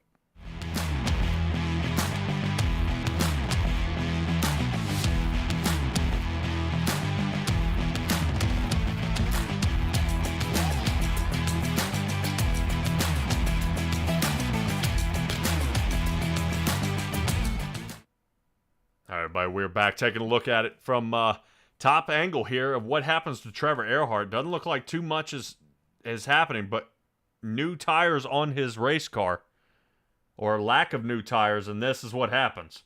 Got a little bit in the paint, little angle. He's trying to get caught up because last thing he wants to do is fall behind and gets turned around. Surkovich just barely misses him here.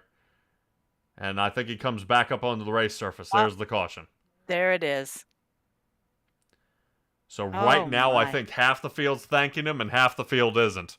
Exactly. That they are front able to clump catch up. is cussing. Right. So we'll keep our eye out there because I would question out there right now if Matthew Robinson was able to get back on the lead lap because we are back in that situation again. So right now it's showing Matthew Robinson is down a lap, but they are going to have to, when they clump all back up, pit road is heating up again. Looks like Kenton, Johnston, Surkovich, Murphy, Richardson, Bowden, Barrier, Grant Thorpe. Trevor Earhart is on his way back down pit. Can you tell me how Wreckage is basically the last one on the lead lap? What happened? Well, welcome to Talladega. You'll be in the front, and then you're right to the back. So Holy mackerel. Yeah, he may have marched back big time. He had a 18-second pit stall time last time he was in. Michael Bennett had a 55-second pit stall time. So some of these guys may be fixing a little bit of damage. When these guys bump draft, it can dent parts of the vehicle, and some of these guys may be trying to hammer it out. I don't blame them at all. Seeing we're under caution, I'm wondering if any of these guys are going to think about taking tires. Right now, I'm showing the top 7 did not. And the back has. Oh, yeah. They have plans. Oh, yeah. Ted Wreckage right out there. He got wrecked on pit road.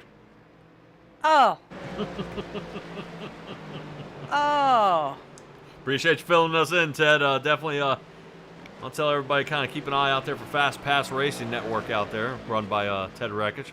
We'll tune into him. I think he might be up for the Monday nights. We'll see what they've got getting signed up there. And I have a super fan out there, Stella. You do? Saying my heart rate goes up every time there's a caution, just hoping it isn't Kevin. So I have a Kevin Orlando super fan out there.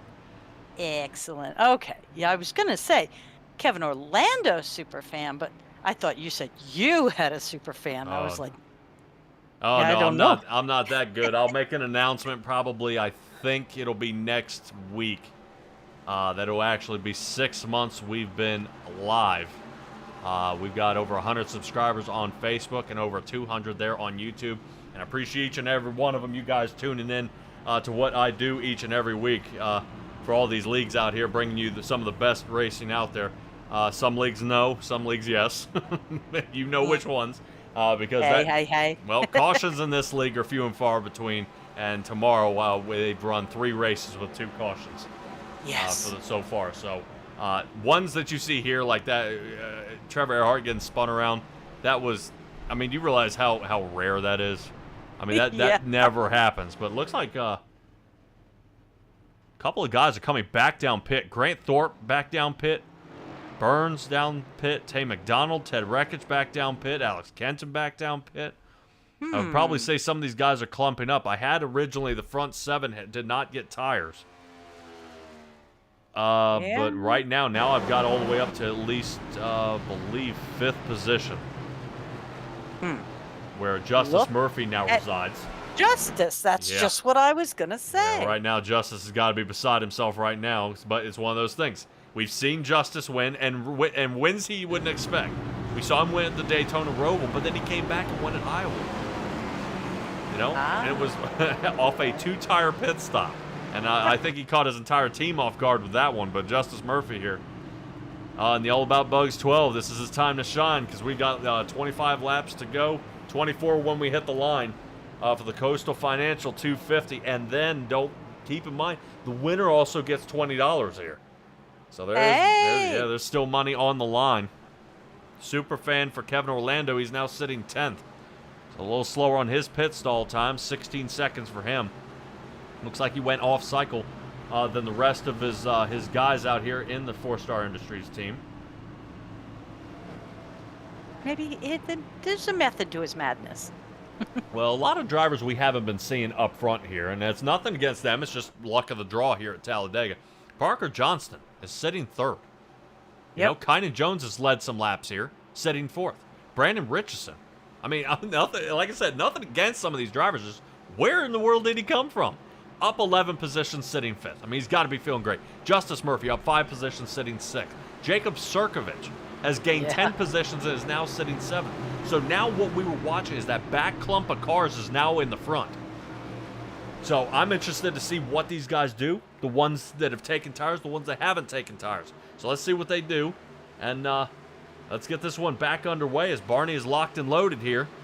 And he's going to take us to green. This is when Nick Alves has his chance. All right, here we go. Raider gets broken away here. Nick Alves loses a position. Now we're trying to get it back. Inside line for him. I think Raider caught him off guard on that restart. They are not playing fair tonight. Yeah, well, taking a look at this, you know, you see where Alves fades off just a bit, gets that aerodynamic bubble, and is going to be able to give him a push. Let's get a little more topside view as you see Richardson sliding toward the inside in front of Bowden, leaving Parker Johnston out there. That allows Justice Murphy to gain another position, now in 4th. So far, so good. Right now, Stella, the 85 and the 12 have met again. Last time this didn't go well at Kentucky. I know Justice Murphy's calmed down a little bit. I have my eyes. Saying some other things, but this may be it. I have my eyes covered. Not just yet. We've got 23 to go. Crossing the line, Raiders in the lead. Nick Alves sitting 2nd, and I guarantee you Alves is going to wait for his chance. He's got to make that move. Patience is a virtue. Yeah, big gamble right now is who has enough fuel to make it to the end. Oh. So yeah, some drivers that came in and got an extra splash of fuel, and those are the ones that are in the back. Grant Thorpe, Ted Rekich came back down. Jeremy Burns got that extra splash of fuel, and they may be trying to get a little extra. Nick Alves right now not using as much fuel, drafting behind Raider. And even better with Kynan Jones and the Shark Photography Ford he's in. Yeah, I like him better in this purple. That's more the color I'm used to seeing him in. And look, he's running so much better. Keep the purple, Kynan. Now, you want to talk about something. Trevor Earhart, who ended up causing that last caution. Here he is, 4th position for him. He's flossed his way around Justice Murphy. Heavens. Yeah, now Justice Murphy back down to 5th. Brandon Richardson still sitting in 6th. Now he's still up 10 positions. Terry Earhart out there gambling on. There will be the big one. There's still a chance. There's still plenty of opportunity. I would probably... I hope there isn't one, but now with these guys clumped back together, to me, this is exactly the kind of racing I want to see instead of them separated like they were. It's a 40. What's right that? behind Justice. I'm trying to figure out how Caleb Gilbert is right behind Justice. Yes. Yeah, Caleb Gilbert got in the right line and has sawed his way back up to the front. Caleb Gilbert is down a lap, though. Okay. Jackson Lomax is down a lap, and Alex Berube is down a lap. My goodness, but he's right up here in the thick of things. Yeah, I would say I think Berube is underpowered. Something happened here. He has lost the draft, so he is just going to continue marching back, but good on him, continuing that Toyota on the charge. Jackson Lomax here, you see him right in the thick of it as well. But Jackson Lomax has got to continue battling forward. He's got to get in front of Caleb Gilbert in the 40 to get the lucky dog spot. Ah. But as well as these guys drive, I don't expect to see that happen. Kynan Jones sitting third. So far, so good. This will be the highest place he's gotten here at Racing Revolution if he can get it underway. I was going to say this will be the first time he makes a podium appearance. Yes. But we have 20 to go. Now, once guys get hot, and then they're able to continue to get more and more wins. It starts coming easier. I think Trevor Earhart is proof of that. Once he got one, he started coming on hot, and then he had a slump right before the playoffs. And Not a Justice good Murphy time. started picking up the pace.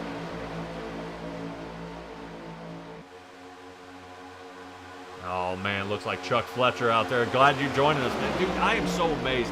I think you would be so bound up with the Big Show out there that I'm glad you were able to join here. I know the Big Show looking to head to Daytona this upcoming month for the Daytona 500. A lot of recent champions and returning champions coming to the Big Show. Guys, if you're unsure which leagues I'm doing, simtracksbroadcasting.com. That's where you can find it. I got it there. Boom, bottom of the screen. Can't mix it, spell it just like that. And I've got all the leagues I broadcast, even past broadcasts I've done, and even the schedule for the upcoming one. If you want to join me here in the booth with me and Stella and I, that you can go ahead, and I've got even applications there. You can fill those out too. Don't forget simtracksbroadcasting.com. But right now we're Wednesday night with the Racing Revolution League with 19 laps to go here in the Coastal Financial 250 at Talladega. Right now, Raiders still in the lead. Nick Alves sitting second, Kynan Jones third. Trevor Earhart has fought his way back up into a fourth position. Justice Murphy holding on for dear life for the last spot in the top five. Yeah, he's hanging, like you say, hanging on by toenails. Yeah, right now we're waiting to see if any of that outside line can start picking up some speed. Parker Johnston is not giving up on it, though. Jacob Sirkovich agrees. Sirkovich did have a 26-second pit stall time, so I think some tires, maybe a little bit of repair for him on the race car here, and he's going to see if he can get moving here. But I would watch the BDE guys here. Earhart and Murphy are kind of working on something here, and I think they may try to wedge in front of Parker Johnston, but Justice is saying he's not clear. 48 has gotten alongside of him now. Yeah, well, Sirkovich is in his group, and he's doing some pushing there. Trying to make something work here, but no can do. Raiders still in the lead. Nick Alves is pushing something fierce to make sure he can keep Raider here in the front. It'll be interesting to see if Nick Alves knows if Kynan Jones is going to fade to the outside for a last lap pass, which is another interesting thing. Is every single Racing Revolution time here at the Talladega. Yeah, at Talladega has been the last lap pass. Yeah, I mean, and sometimes the wins by tenths, hundredths, thousandths. Photo finish. Yeah, and that's something. It's going to be, yeah, it's crazy. But yeah, actually, I don't think it's just at Talladega. Every single super speedway race in Racing Revolution so far has been won with a last lap pass. Ah. So, Well, sometimes you'd call it a last lap pass. I call it a bump and weave. well, we saw what happened at the Atlanta Super Speedway, and Raider and Orlando right there, 1 and 2. That was a battle there. We saw how Bennett won at Talladega. Then we see how they do in Daytona. The back and forth there. It's just these 16 laps. This is kind of where everybody who's been sitting in the back and waiting. Because now it's my time. They're getting ready to turn it on. And if Dale Earnhardt can come from 18th and win the race with 5 to go, Yeah. there's no reason right now Jeremy Burns, who's sitting in the back of this pile, isn't getting ready to turn and burn here. There's no reason Michael Bennett in the 14 Chevrolet sitting 11th isn't getting ready to open it wide open and get going here. But we have 15 to go. I would probably say right about that 8 to 6 lap mark. I think some of these guys are going to end up 3 wide, and they're going to be matched all the way to the end. And Raider in the 53 is going to be very, very nervous, and that may be the big one that Terry Earhart in the chat out there is waiting for. No, we don't want the big one. Sometimes it is inevitable. Quick throwback there to the 2001 Talladega race where Junior won it. That was a Bobby Labonte crash that took out over 10 to 12 cars on the last lap coming out of turn 2. That was his back-to-back Talladega win, correct? I believe so, yes. Yeah. Well, if it only took out 10 or 12 cars, it's nowhere near the record. I believe the record is 26 cars taken out in the big, in a big one, so to speak. Oh, wow. Yeah. I was going to say, I think if I could throw it way, way back, if I think it's NASCAR Thunder 2003, they actually had a driving course where you drive as Bobby Hamilton Jr., and it does the big one, the big wreck, and you are to make it through the crash without touching a car. Oh, that's funny. Yeah, you want to talk about way back. I'd call that where they found the Kobayashi Maru, And I am incorrect. 27 cars piled up in turn 1 on lap 4. Pits. No. Raider, Jones, Orlando, Gilbert, Alves, pit road. Okay. Holy cow. 4-Star Industries turns it in. BDE stays out. Trevor Earhart takes over the lead. Justice Murphy sitting second. All right, here comes the strategy. Is strategy. Yeah, here comes the strategy. So that tells me if these guys are having to pit, they're pitting now. They pit now. That means these Team BDE is going to have to pit after that. They may run into their second clump, but they got to be quick. They're going to bunch it back together. Terry Earhart out there says 21, and he was at the 2001 Dega. No way. Holy cow. That was a mess with Labonte on his roof. Oh, yeah. Yeah, messed up. I think Ricky Craven was outside the car. Here comes BDE. Yep, here they come, which leaves Bowden, Kenton, Ted Rekich, and Jeremy Burns. Boy, yeah, I know that did look like he came in pretty hot. So now where you're heating up now, continuing on, Jeremy Burns still staying out there. Now, Jeremy Burns, Ted Rekich, and Alex Kenton did come down pit road in extra time for that extra splash of fuel. So I don't know if they're kind of squeezing a little extra here. But now's their chance to kind of switch it up a little bit. Let's check and see where Nick Alves is. Looks like he's actually in front of Raider here. Uh-oh. Yes, Nick Alves had a 3/10 of a second pit stall time faster than Rob. Here's Team BDE coming out. Here's the 4-Star Industries team on the outside. As we were saying earlier, they got to be fast coming into pit. Definitely pitting earlier than later's working out. Alves sitting 9th. He's going to be seeing if he can run down Trevor Earhart here. Earhart right there. Oh, man, we're going to have a stack up. 11 to go. Oh, my. They are going to fly past him. Well, we'll we'll see here in just a second. Because as these guys get going, they're getting ready to level out the speed. Earhart may go ahead and pull up just a little bit, or Orlando's going to come down. Grab the draft, and they've recollected. Here they come. Wow. Kevin Orlando with a dangerous move there, blocking for the 4-Star Industries team in front of him. And keep in mind, Kynan Jones is in the middle of all of this.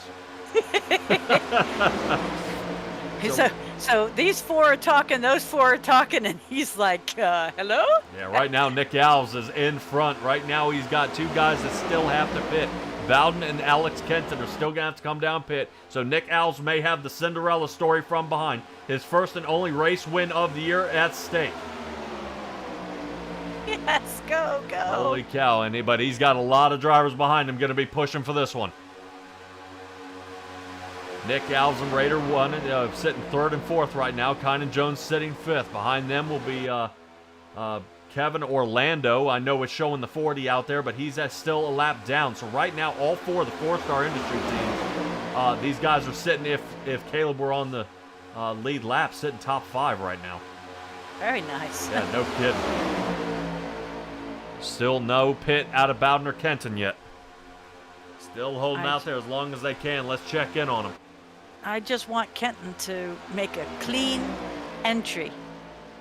No, still past pit. Okay. So they are hanging out there. They'll be bringing it down 9 to go. Wow. Being able to stretch it. I would be interested to see if they can make it now. Bowden pit on lap 68 and Kenton pit on lap 69. And that was that last splash? Or no, these guys didn't do that. No. Alex Okay. Kenton had a 45-second pit stall time, and Adam Bowden had a 15, just under 16 pit stall time. But they have a 30-second lead right now over Nick Alves. Let's rotate back here and see Nick Alves leading the pack. Kind of waiting and see if they're going to pit. As soon as Bowden and Kenton pit, expect the afterburners to come on. So right now, I'm watching really in the area of where Caleb Gilbert and Kynan Jones are. Yes. These guys Yes. are going to try to make sure their guys make it into the playoffs this upcoming run. But Trevor Earhart, here's the run. Trevor Earhart's got to run here on the outside. Seeing if he can reel him in. Let's see if I can get that chopper view up top, and we can. Looks like they get separated. There it is. Oh, no. Oh. Okay, hold it. Yay. All right, we're still going forward. Yep. Well, we aren't going to grab a hold of Trevor Earhart just yet as the caution comes back out. And from the angle we were looking at, we're going to have to revisit. Yes. Excellent. All right. I want a chopper view. All right, let's go. Let's go to our caution replay.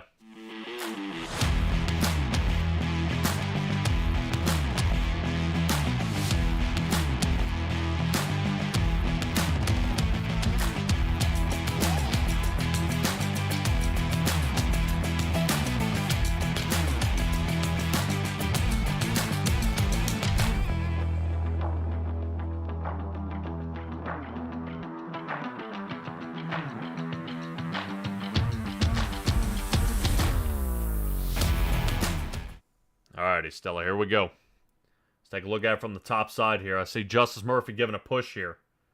But right there, somebody gets knocked. So I would say, let's take a look at Robert Rader, and let's see if I can grab a hold of his camera looking out the back here. And I think this is going to be as definitive as I can get it. Oh, Earhart gets hooked by Murphy. Did you see where he got caught? Holy cow. Well, now. Yeah, now, I bet you didn't expect that. Let's see if we can go over top and take another look at this. Yeah, that top. Can you get any closer? Negative. Bummer. Let me see if I can find. Where's Justice here? There we go. Let me see if I can find I'll take Justice. that. Let me see if I can get that Yeah. drone cam behind him here. And we'll move along.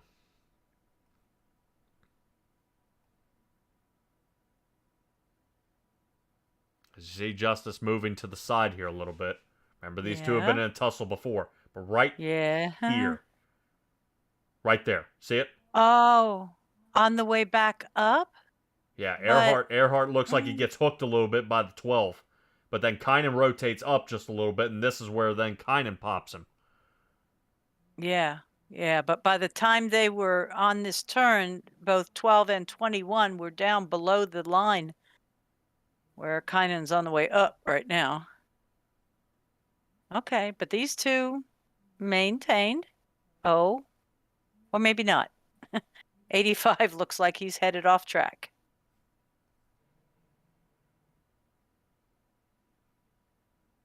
Excellent job. So Kynan connects, stays all together. Let's go ahead and bring it back live here. And see- even when he does come back up on track, he does it without, interfering, we should call it. Yeah, Trevor Earhart is now sitting in 9th position. Nick Alves is in the front. Adam Bowden sitting second. Our man that called it, he says, this track is mine. Yes. All right. Showing Alex Berube as a lap down, but I don't know if he'll get the wave around here. I have him as 2. So if anybody goes, wouldn't it be Lomax? I believe so, or either that or Caleb Gilbert. I'm unsure. Or Gilbert. Right Yeah, now I'm showing Gilbert's. Caleb Gilbert down pits. Yep. Holy cow. That's a bit of a shakeup. Yes, big time. So Bowden lucky to, when his pit stall time happened, he came down and pit on lap 88. Okay. But that does put Raider right behind Alves when they grid back up. Yes. Correct. They will be 1 and 3. I would expect to see Raider shove Alves to get him out front. I would too. But kind of watch it. We still got 2 guys who are really heated up next to each other. Justice Murphy and Kynan Jones will be starting next to each other. And Bowden just went to pit.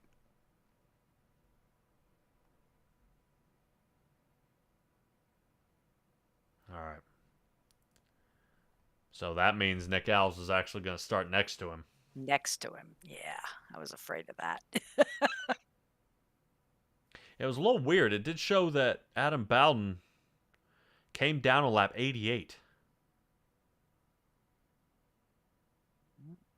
So, interesting enough, he's back down pit and then back out again.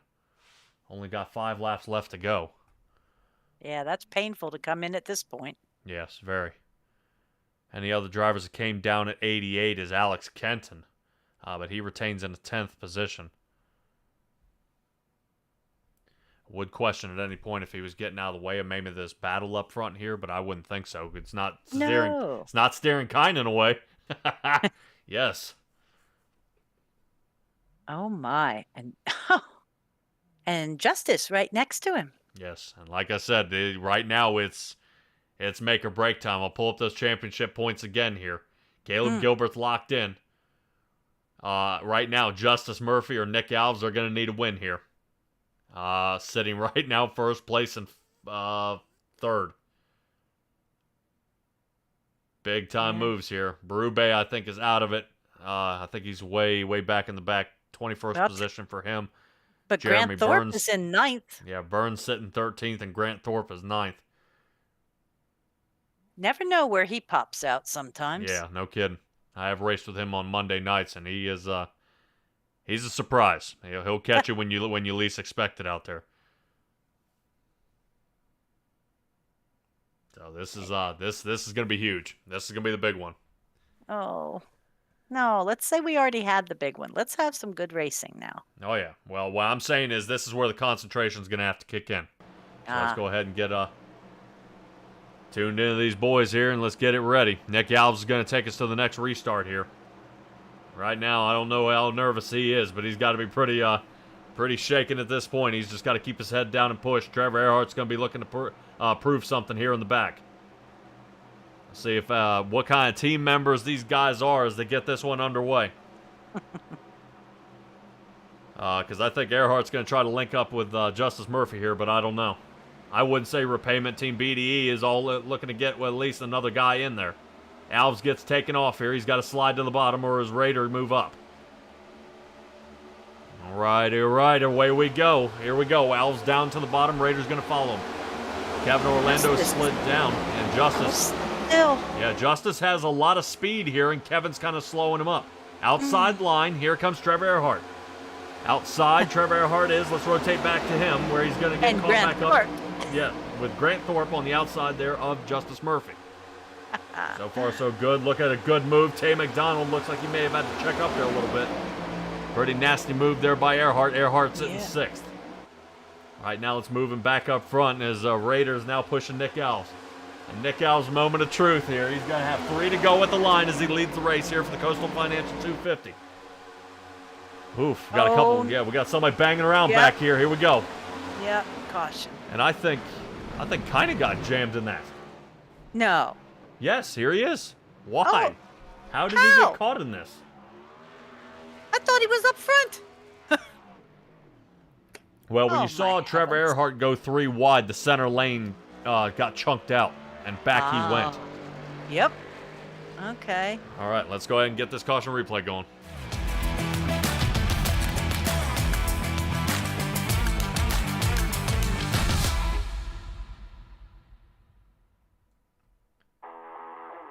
All right, Stella, let's take a look at this here.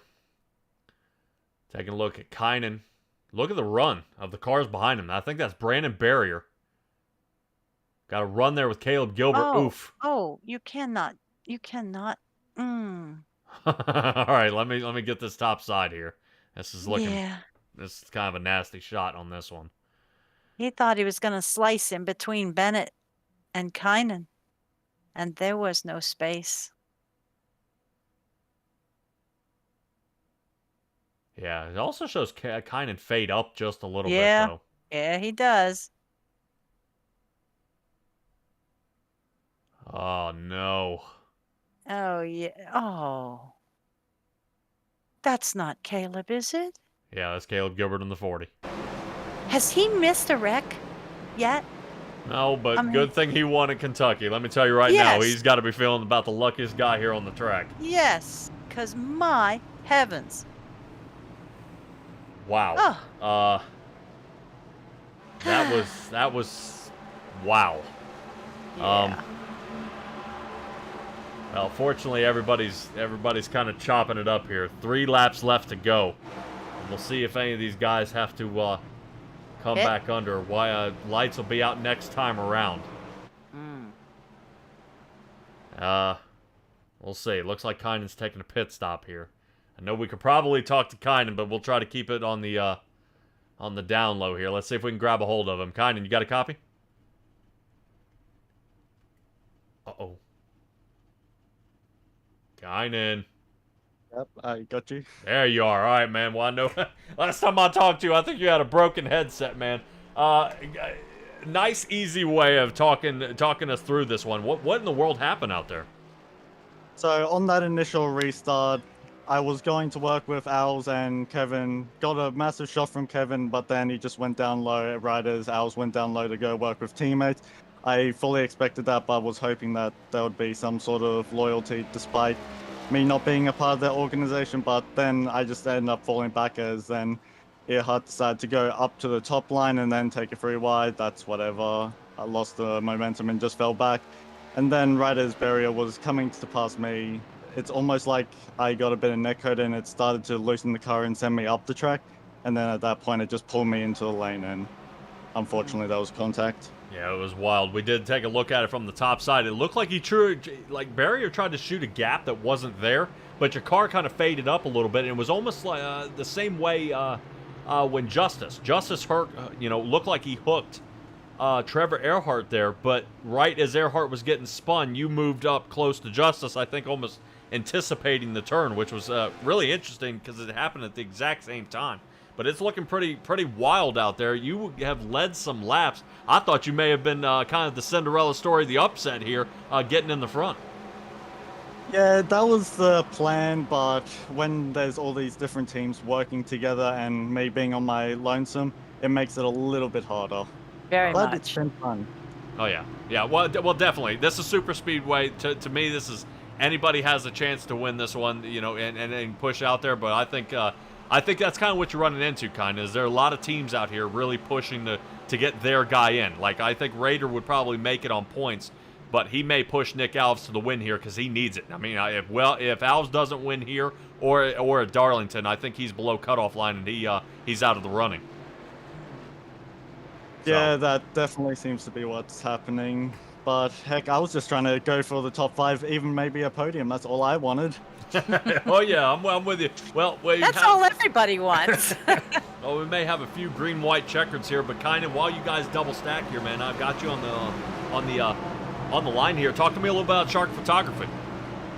So basically, it's just a little side thing I do. You can find me and contact me on Twitter, which then also has my Discord. It's OBBG_star73. That's where you can contact me, and you can see a bunch of portfolio on images that I've taken, including one win tonight that I got in GT3 fixed at Bathurst. Alrighty, kind of in the 85 Ford. Good luck to you, man, and hopefully we'll be able to see you next season here at the Racing Revolution. Well, that's the plan. All right, good man. All right, everybody, Kynan Jones. Had a little chat with him after that last tangle up. Man, I hate to see that, him get pushed around there right at the end. But Stella, we're coming down. 3 to go. Well, it will be 2 to go at the line. Then next time by is white flag. Justice Murphy is sitting in an excellent spot. But he's got the 21 Chevrolet of Trevor Earhart, who's not satisfied. He wants more. He wants to win. Right now, you are about to see the duel between the BDE team and the 4-Star Industries. We've got the 12, the 21, and the 77 clumped together here. And we've got the 24, the 53, and the 27 of Kevin Orlando. And these guys are going to try to see if they can push it to the end here. Pace car lights are off. Yeah, there we go. Get a good shot at all the fans on their feet at this time. We go on Nick Alves' run. When we hit the Geico restart zone, it will be up to him. Raiders got to not get a black flag here. And it's going to be looking pretty sketchy here. Out there in the chat, Brandon saying he had a run and got killed. Take a look back at that replay, dude. That was some wild stuff. All right, Nick Alves, let's go. Green flag is out, and away he goes. He doesn't get quite the breakaway he wanted here. No. Yeah, he's got to get in front of Raider here really quick. And right now, Raider is going to be the one that determines if Alves wins it. Outside line has formed. Looks like Justice Murphy, Trevor Earhart, and the 48 are going to make connection here. But whoa, does Grant Thorpe help? Grant Thorpe is right behind Orlando. Orlando gives a shove to Raider. Raider getting loose. Inside line is now failing, and you see Justice Murphy out to the front. Nick Alves needs this win, and it's not may or may not happen. Holy cow, look out. Trevor Earhart returning it, and now Justice Murphy and Alves. Alves is around collecting the rest of the field.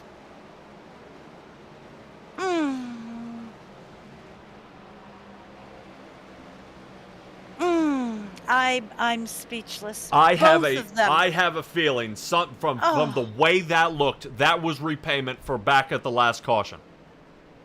The one before Kynan. That's what that looked like. 110%, and I'm having trouble talking myself out of that one. Let's go ahead and head to caution, and we'll kind of get a few angles of this and figure out what happened here.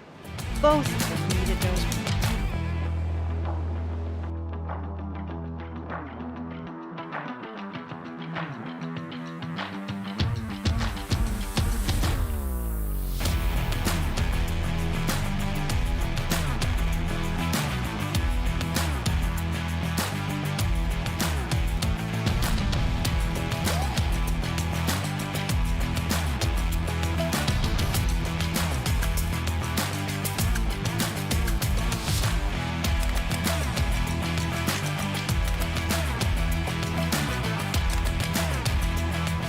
Everybody, we're back. Let's try to see if we can find something on this angle. Now, we did see where Justice Murphy makes a really gutsy move here in front of Nick Alves.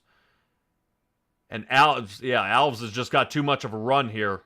Justice Murphy not able to get anything there. But why come back? Yeah, I think Justice Murphy was way out of control on this one.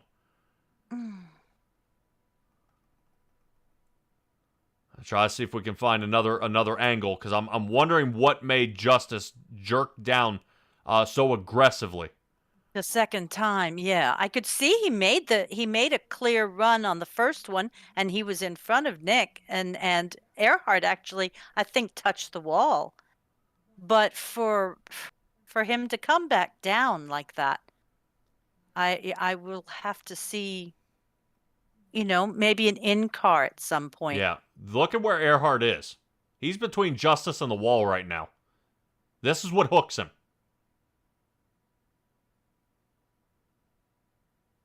Because right here, see Earhart pushing it in? Oh, yeah. This is where Justice now darts toward the center. He's beyond the car. Okay. And he's cutting off Alves over here. Alves has a run because you see he's getting pushed by the 53. Right. Which jams Justice and sends him the rest of the way up the track. Justice can't hold it. I mean, right now he's over 180 miles an hour. Slides around and takes the two of them out. Raider gets a pop right there to Justice to push him the rest of the way around. There's nothing he could have done. And the rest of the field gets collected. Michael Bennett's hammered into it.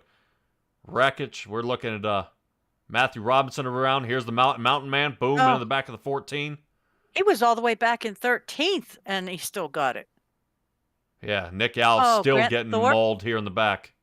Thorpe was sideways. Yeah, Alves is trying desperately to stop here, but it continues on. There goes Robinson backwards. Yep, Robinson, and that's the whole thing is when you have this much speed, you can't stop.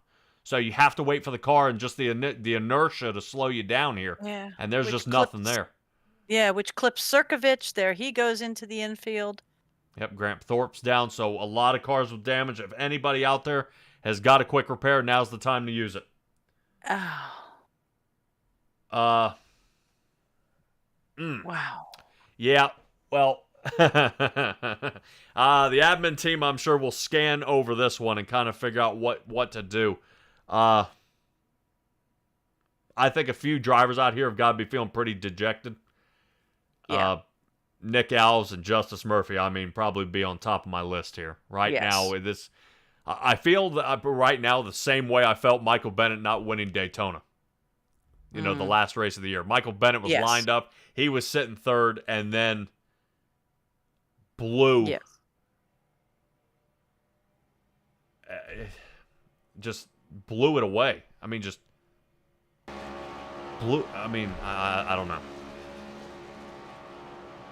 I don't know. That was something, but quick shout out there to Kynan Jones. He's back up in the 8th. Honestly, I was looking at that. Burns made it through. Caleb Gilbert is in the top 10. Yeah. That's how many people this just took out. Yeah, and actually Caleb Gilbert back on the lead lap. That's my point. Yeah, lead lap back in the top 10 here. Let's just say antennas are up right now. Guys are really going to have their feelers out for this one. What a nasty move would be is Kevin Orlando getting even here with Trevor Earhart. And Rader walking away with this one, or Bennett. Because I don't know. I said before that green flag went that Trevor Earhart wanted more. And he sent that thing to a wall and where Justice Murphy was. And it was enough it net coded them both. And sent them all the rest of the way around. That was just... That was insane. I can't... Yeah, I can't figure out why. Just looking at the angle here. I mean, take a look back. I mean, watch Earhart trying to hook here, right there. See him how he's sliding, and see him pushing right there at that right taillight, and that's what hooked Murphy. Murphy didn't turn the wheel here. That was shoved to the outside, and there was nothing he could have done. So, yeah, out there in the chat, guys. I am thinking exactly what you guys are thinking. Absolutely, out there, it says absolutely heartbreaking. Wow, just wow. Yeah, this is. I guarantee you, this track will be under review, and that's one of the worst things about having a super speedway right here in the end. But let's go ahead and get this back green flag and get this one underway. Earhart's going to take us to our next restart as he hits the Geico restart zone. Kevin Orlando gives him a good pop there and get him shoved forward. Away we go, 2 to go. Nick Alves sitting 14th. Justice Murphy sitting 15th. Michael Bennett now starting to give Rader a push. Outside line starting to work, and now you see Grant Thorpe fade up. Getting on the inside here of Bowden. Hopefully nothing happens there. Bowden looks like he might be in a little bit of trouble here. Grant Thorpe back to the inside. Let's rotate up to Bennett. Bennett now into second. Rader into the lead. Bennett blocks out. Down to the bottom. Bennett gives a shot. Bennett, the defending champ here at Talladega, one spot away from a win. Rader holding it in the front. Sirkovich into the wall. Sirkovich getting way loose back here. Let's take a quick peek. See if everything's squared away. No, it's not. No. Sirkovich and Parker Johnston. No yellow. Oh my gosh, a yellow before the line. No. Oh, come on. As they said in the Fairly Odd Parents, redo. They're going to be redoing this one. Back under caution. If we redo, we go back 3 laps. You know? Yeah, well, that's what they're going to do. It'll be back to another green, white, checkered 3 laps. And get this one redone here. It does say final lap here. Yep. And I would question if we're out of green, white, checkers. We haven't had one. The last one was. Here comes the pace car. The pace car can't catch up. It's flying. Well, everybody in front has to slow down now. And make room. Bowden's got to check up a little bit and let the pace car go. That's funny. I have to say, I've never seen the pace car have to chase everybody. All right, let's go ahead and... I don't think I've shaken my head sideways. I mean, I'm going to give myself vertigo.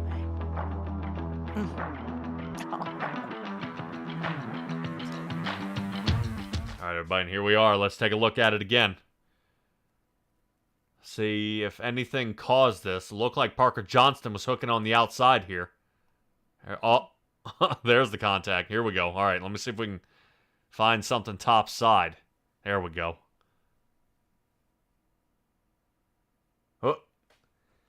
Definitely a little bit of netcode there, but looked like Sirkovich may have moved up just a little bit. Matthew Robinson, no more for me. Tay McDonald squeezes underneath. Nick Alves there down on the yellow line, and these two are the two that just get collected in this one. Yeah, kind of a shame they had a caution. Yeah, they were just about to reach the line here. But that is going to do it. Green, white checkers are over. And I believe Robert Rader is the winner. Oh.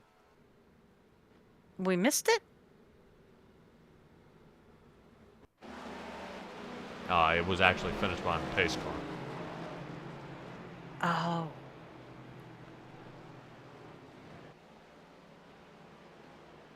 But once the caution is thrown, that means that everybody is stuck in their position. Nobody races to the line, correct? Yes. Okay. So it was from where it was. Rader comes first, Michael Bennett in second, and Trevor Earhart nails third. Alex Kenton will be in fourth. Kevin Orlando will be fifth position. Kynan Jones sixth. Brandon Richardson seventh. Adam Bowden in eighth. Justice Murphy was able to break back into looks like ninth place, and Jeremy Burns was 10th. So definitely a good shuffle up of the field. Well, that'll help some of our contenders. I'm imagining Jeremy and Justice will get some points out of that. So now Robert Rader will now be locked in. Yep. For the next round here.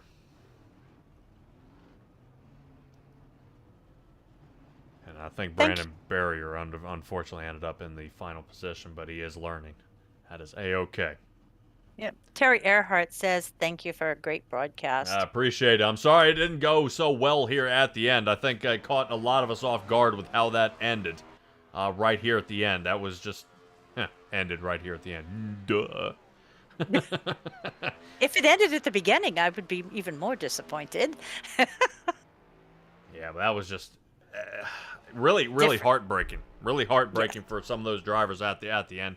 And I think just because I know these guys and how much time they invest, wanting to do so well out here, and then it just kind of getting shut down in the final three, was pretty tough out there. But good. I mean, biggest mover of the race was Alex Kenton, up 16 positions, ended up in fourth. Kynan Jones went up 15 positions, ended up sixth, so just outside the top 5. And Michael Bennett with a second place finish here. Excellent job out of him, up 13 positions. Oh, all right. Well, let's go ahead and see if we can run down our drivers out there and have a little chat with them and kind of see how this race went here. Sounds like a plan.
Alrighty, welcome back, everybody. Catching up with our final drivers here. Third place finisher, Trevor Earhart.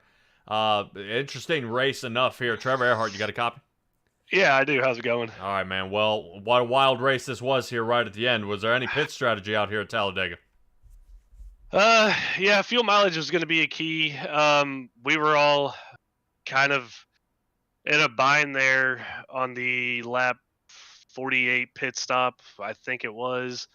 The 4-star guys had a really good pit stop before that, got out to about 7.5 seconds on us. And then I had a mental screw up. I knew the tires were going to be hot, and I spun coming out of my box. And then spun coming up onto the on the apron, coming around the turn 1 and 2 there, and caused a caution. And not how I wanted to get the caution, obviously, but it was a great help to have it. But honestly, it just looks really bad on my end to be the one that causes that caution. So I'd like to apologize to everybody for that. But overall, there at the end, we had the fuel strategy played out. Me, Parker, and I worked really well with the all the BDE guys tonight. Had a really good shot at it, I think. Gave Justice a really good shot up to the front there. He got down in front of Nick, but I mean, that late in the race, you can't really lift to let somebody in like that, and it caused a wreck there. And then thought we were gonna have a shot there at the end. Kevin just couldn't get to my bumper to give me a little bit of help on that last restart, but after the issues we had, I think I got spun at one point in this race too. So after the issues we had, I'll gladly come out of here with a 3rd place finish. All right, man. Well, we head to Darlington next week. How confident you feeling heading to the track that can't be tamed? I mean, you're sitting pretty good here in the points, so I think you're probably feeling pretty comfortable. I feel a lot better now that we're through Talladega. Got out of here with the top 3 finish, so feeling good. Gonna have to put in a lot of practice though. Just still not a track that I'm comfortable with. Still anything can happen. I know Justice is going to be fast there. Grant's fast there. Barube's been quick. So you never know. These guys that are just on the cut line, I don't want to put myself at risk of getting knocked out. So gonna definitely put in some laps to get my confidence level up going into next week. All right, man. Well, it's definitely going to be pretty interesting here. 2.66 miles. You guys got plenty of it done, but you come in 3rd place at the Coastal Financial. 250. Trevor, go ahead and give me a shout-outs here, bud. Shout out to you and Stella, everybody in the league. Champlain Environmental Services, Butt Kicker, Ultimate Siding and Guttering, and all our wonderful sponsors that help us put on this league every week. Black Rifle Coffee, the Earhart Group, as always, for being the sponsors on the car. Love those guys. Great companies, both of them. Haven't got to work with Black Rifle yet, but who knows? Maybe one day. I keep sending them their marketing team emails, so who knows? Maybe one day they'll respond to me. But the Earhart Group, as always, those are great guys. The great team all the way around over there. My parents, as always, my mom and dad back home watching. My grandparents watching every weekend, supporting my aunt and uncle. And my sister and nephew watching back in Austin. So all my family and friends, thank you guys for tuning in every week. Hoping to be there for the championship race after Darlington and see if we can bring home a championship. All right, well, it's looking pretty good here so far. Good luck to you, and we'll kind of tune in. Viewers will tune in next week and see how you fare at Darlington. Fingers crossed it's going to be good, but I'm sure there's going to be a Darlington stripe or 2 on the side of that car by the time we're done with it. Mm-hmm. All right, Trevor, great job tonight. Thank you. All right, everybody, that's Trevor Earhart. That moves us to our 2nd place finisher of Michael Bennett. Super fast, super good. Glad to see Michael Bennett getting up here. We talked to him earlier in the race, and he was able to get it underway, keep it collected and on the track, but a lot of adversity out there and people battling against him here. Let's see if we can go ahead and grab Michael Bennett down here for a quick interview here. Michael Bennett, you got a copy? Yes, sir. Hey, Patrick. Man, oh man, oh man. Well, you called it. Not a good qualifying, but a great finish here tonight. Yeah, I got lucky at the end, to be 100% honest with you. When what was it, Nick and Justice got into each other. I hit Justice coming through all that and got up there and like the RPMs weren't low. Asked Parker, hey, how's the front of the car look? He was like, dude, looks fine. So I stayed out. So got really lucky there. Yeah, taking a little look at it. A little bend in that front splitter, but everything A-okay there, man. Definitely a wild run here tonight at Talladega. Too bad you aren't there in the playoffs, man. I'm so I feel so bad, man. I was hoping you'd have Daytona, that way you would still be in the running here, but man, still an excellent finish, and heading into the next season, this has got to be a good feeling for you and the SmartWave Solar Chevrolet. Yeah, basically it's telling me every time we get to Talladega, I got a pretty good chance. So if I can just get there, hopefully I can make something happen. Well, if I think I looked at the schedule, and you guys are at Talladega twice next year, so plenty of super speedway time for you there. Hopefully you'll be able to bring home the win, and that winning you're in, and you got it, man. Because you, if I'm not mistaken, you promised last time that you're not waiting on points. You're gonna win one next year, and I'm gonna hold you to it. Oh yeah, for sure. We're gonna go in a little bit more aggressive next year off the rip. Now that, after a year of driving with these guys, like, you kind of get how everybody races. So you can kind of make your moves off of, who you're around, stuff like that. So I've got a whole lot better strategy for next season. All right, well, I'm definitely excited to see how well that works out, especially in the team breakup, man. That's going to be a wild one. I know you're teaming up with some pretty fast drivers, and it's going to be real strong out there. So hopefully we'll see you continuing to get in front with some more consistency. Give me your shout-outs here. Shout out to BDE. These guys have been great all year, helping me out with everything. Also to really just about every driver that finished in the playoffs is pretty much, or got into the playoffs, has been helping me out. Shout out to you guys for putting on a great broadcast every week. This is so awesome. I look forward to this every Wednesday. And SmartWave Solar for sponsoring the car. So, all righty, Michael Bennett. I'm excited to see you get up here, man. I don't get much podium time with you, but awesome job here tonight, and we'll catch up with you at Darlington. Awesome. Thanks, Patrick. All right, that's going to do it for our second place finisher. Let's move right on to our race winner here tonight. Boy, oh boy, oh boy, did he have a run here, Stella. Definitely something to see. Once again, back in victory lane yet again. I think this is he's going to try to give me some garbage number here, but I'm fairly certain. 8?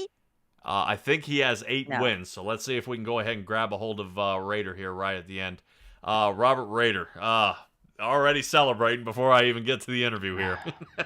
Every Quit time. that. All right, Can't have a good time?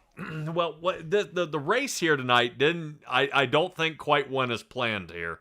And this just doesn't feel very 4-star industry game plan to me. Well, everything was game plan until about 5 laps to go. We had planned this whole thing out. The goal was to, as a team, put ourselves in position to, get away from everybody. And then we wanted to get Nick cycled to the front, try and push Nick to the win. And then if I could finish second, I should have enough points to be comfortable going into Darlington, and we'd be able to get everybody in who still has a chance. We'd have 3 of our 4 guys in the final 4, so it was going to plan, and then we got that caution. I have no idea what happened back there. But then I got a cat chewing on something. What are you doing? These cats are crazy. Oh, there's more than one. Yeah, there's 2 of them. I got this guy jumped up in my lap right after the race was over. So shout out to Amethyst. But yeah, we dominated the race. We had everything figured out. It was going exactly how we wanted it to. And then we had that late caution. And then Nick got caught up in it there and kind of destroyed the morale of the team. Obviously glad that I was able to win the race for Chapman Environmental Services and get myself locked in.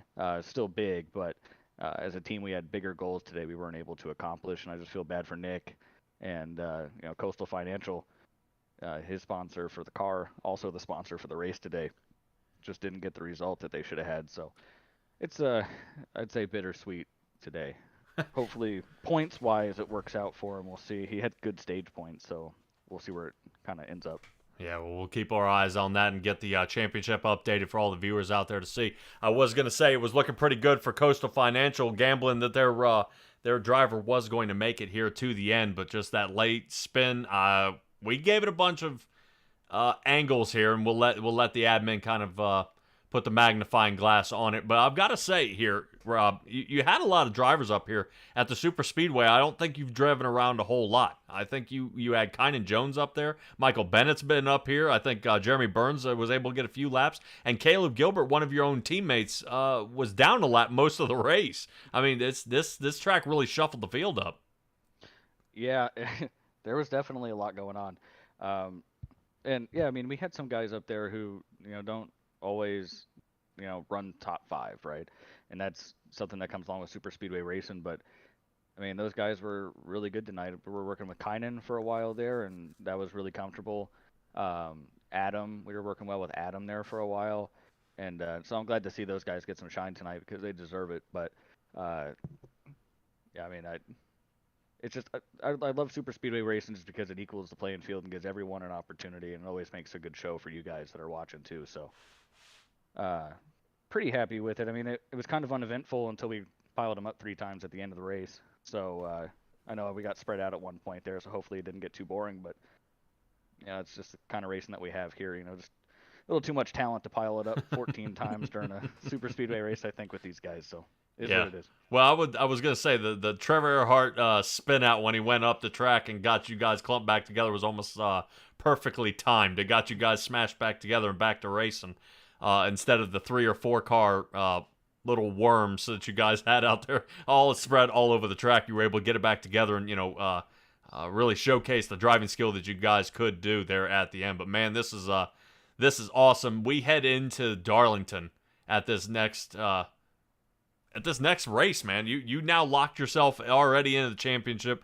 If you weren't there on points, you just kind of put a little more salt in the wound here. For some of these other guys scrambling to get there. It's a guaranteed trophy now, Patrick. The Final Four all get trophies, so I know at least even if I finish 4th there, we have something coming. We have hardware coming. That's good news. Well, definitely, looking at how that goes, it's just, I don't know, man. I would like to see an upset. I mean, how many wins are we at here so far, Rob? Are we at 8? Is it 8 or 9? I think this is number 8 for the season. Boy, yeah, and it kind of takes the wind out of some of these guys' sails. They're like, man, I got him. Talladega is the one that anybody can win, and damned if you didn't get it anyway. I mean, it's stupid to say, but I mean, my plan coming in tonight wasn't to win the race, so I'm kind of shocked to be here. Normally, I'd be a little more excited if it weren't for Nick's situation and everything that we had worked so hard for there all race. But yeah, I mean, we'll take as many wins as we can get. Obviously, I'm not gonna complain about it. That's for sure. All right, 2 out of the 3 remaining 4-star industry team members have locked themselves into the Final Four. Rob, give me your shout-outs, man. Let's get you rocking and rolling for the Lady in Black. Yeah, big shout-out to Simtrax Broadcasting. You guys do an awesome job. We appreciate having you. Really glad to have you coming back for our next season as well. So just you guys do an awesome job. Really appreciative to have you here. And then Chapman Environmental Services, they're also going to be back next year. And once again, get them in victory lane feels good. And then you have Ultimate Siding and Gutters. They do a lot to help us out. The reason why we're able to have, the prizes for winning the race tonight, and our season-ending prizes are because of guys like Ultimate Siding and Gutters and Coastal Financial. And Nick does a lot for that stuff too. I want to make sure we shout him out there. I know he gets a lot of recognition for being one of the best guys in this league. Just awesome guy. But he also does a lot for the league. He puts a lot of money into this thing, and he's a big reason why we can do the stuff that we do. So big shout out to Nick and Coastal Financial for that. And then the Philadelphia Eagles are going to win the Super Bowl on Sunday, so I'm just going to go ahead and call that. We'll get I that saw one the in. hat. Yeah. We'll go ahead and get that one in while we can, and then hopefully in 2 weeks I'll win another butt kicker. We'll donate that one if I do. But Butt Kicker makes an awesome product. They're a big sponsor of the league, and that is the main prize for winning the championship. So goal is to bring home another awesome butt kicker and find a deserving person to give it to. Maybe I'll give it to Bennett after he pushed me to the win tonight. We'll see. All righty, Robert Rader in the 53 Environmental Chapman Environmental Services Ford here, man. Definitely a late night for everybody here. Can't wait to see what you guys put on Darlington. Appreciate it. Thanks, Patrick. Thanks, Stella. You're welcome. All right, everybody, that's going to do it for here at the Racing Revolution. What a wild show this has been. Excited that you guys could all see it. I would say the last few laps here were definitely a stack up here. Definitely a weird one here, Stella. I don't know. I don't think I've seen Raider win under under a caution. Running out of green white checkers here at the racing at Talladega. But next week, the Racing Revolution heads out for the finale of the Elite Eight to Darlington next Wednesday, and then we head to the championship Final Four. And I'll tell you what, don't go away, because we're going to be locked and loaded for Season 3. These guys are getting wound up for the Daytona duels and everything else. But out there in the chat, I appreciate each and every one of you. Bowden showed up. Adam Bowden showed up. Stella, I see you talking out there with all our viewers. Justice showed up out there. My wife was out there. Brandon Barrier, and even Chuck Fletcher and Terry. Ted Rekich was out there. I mean, so many eyeballs out here tonight. Appreciate you guys showing up. SimTracksBroadcasting.com is where you can find us and get that one squared away. So from all of us here at SimTracks Broadcasting, Stella in the booth with me, Patrick Morrison here. I will see all you guys next time. So be well, be safe, be kind. I'll see you next time.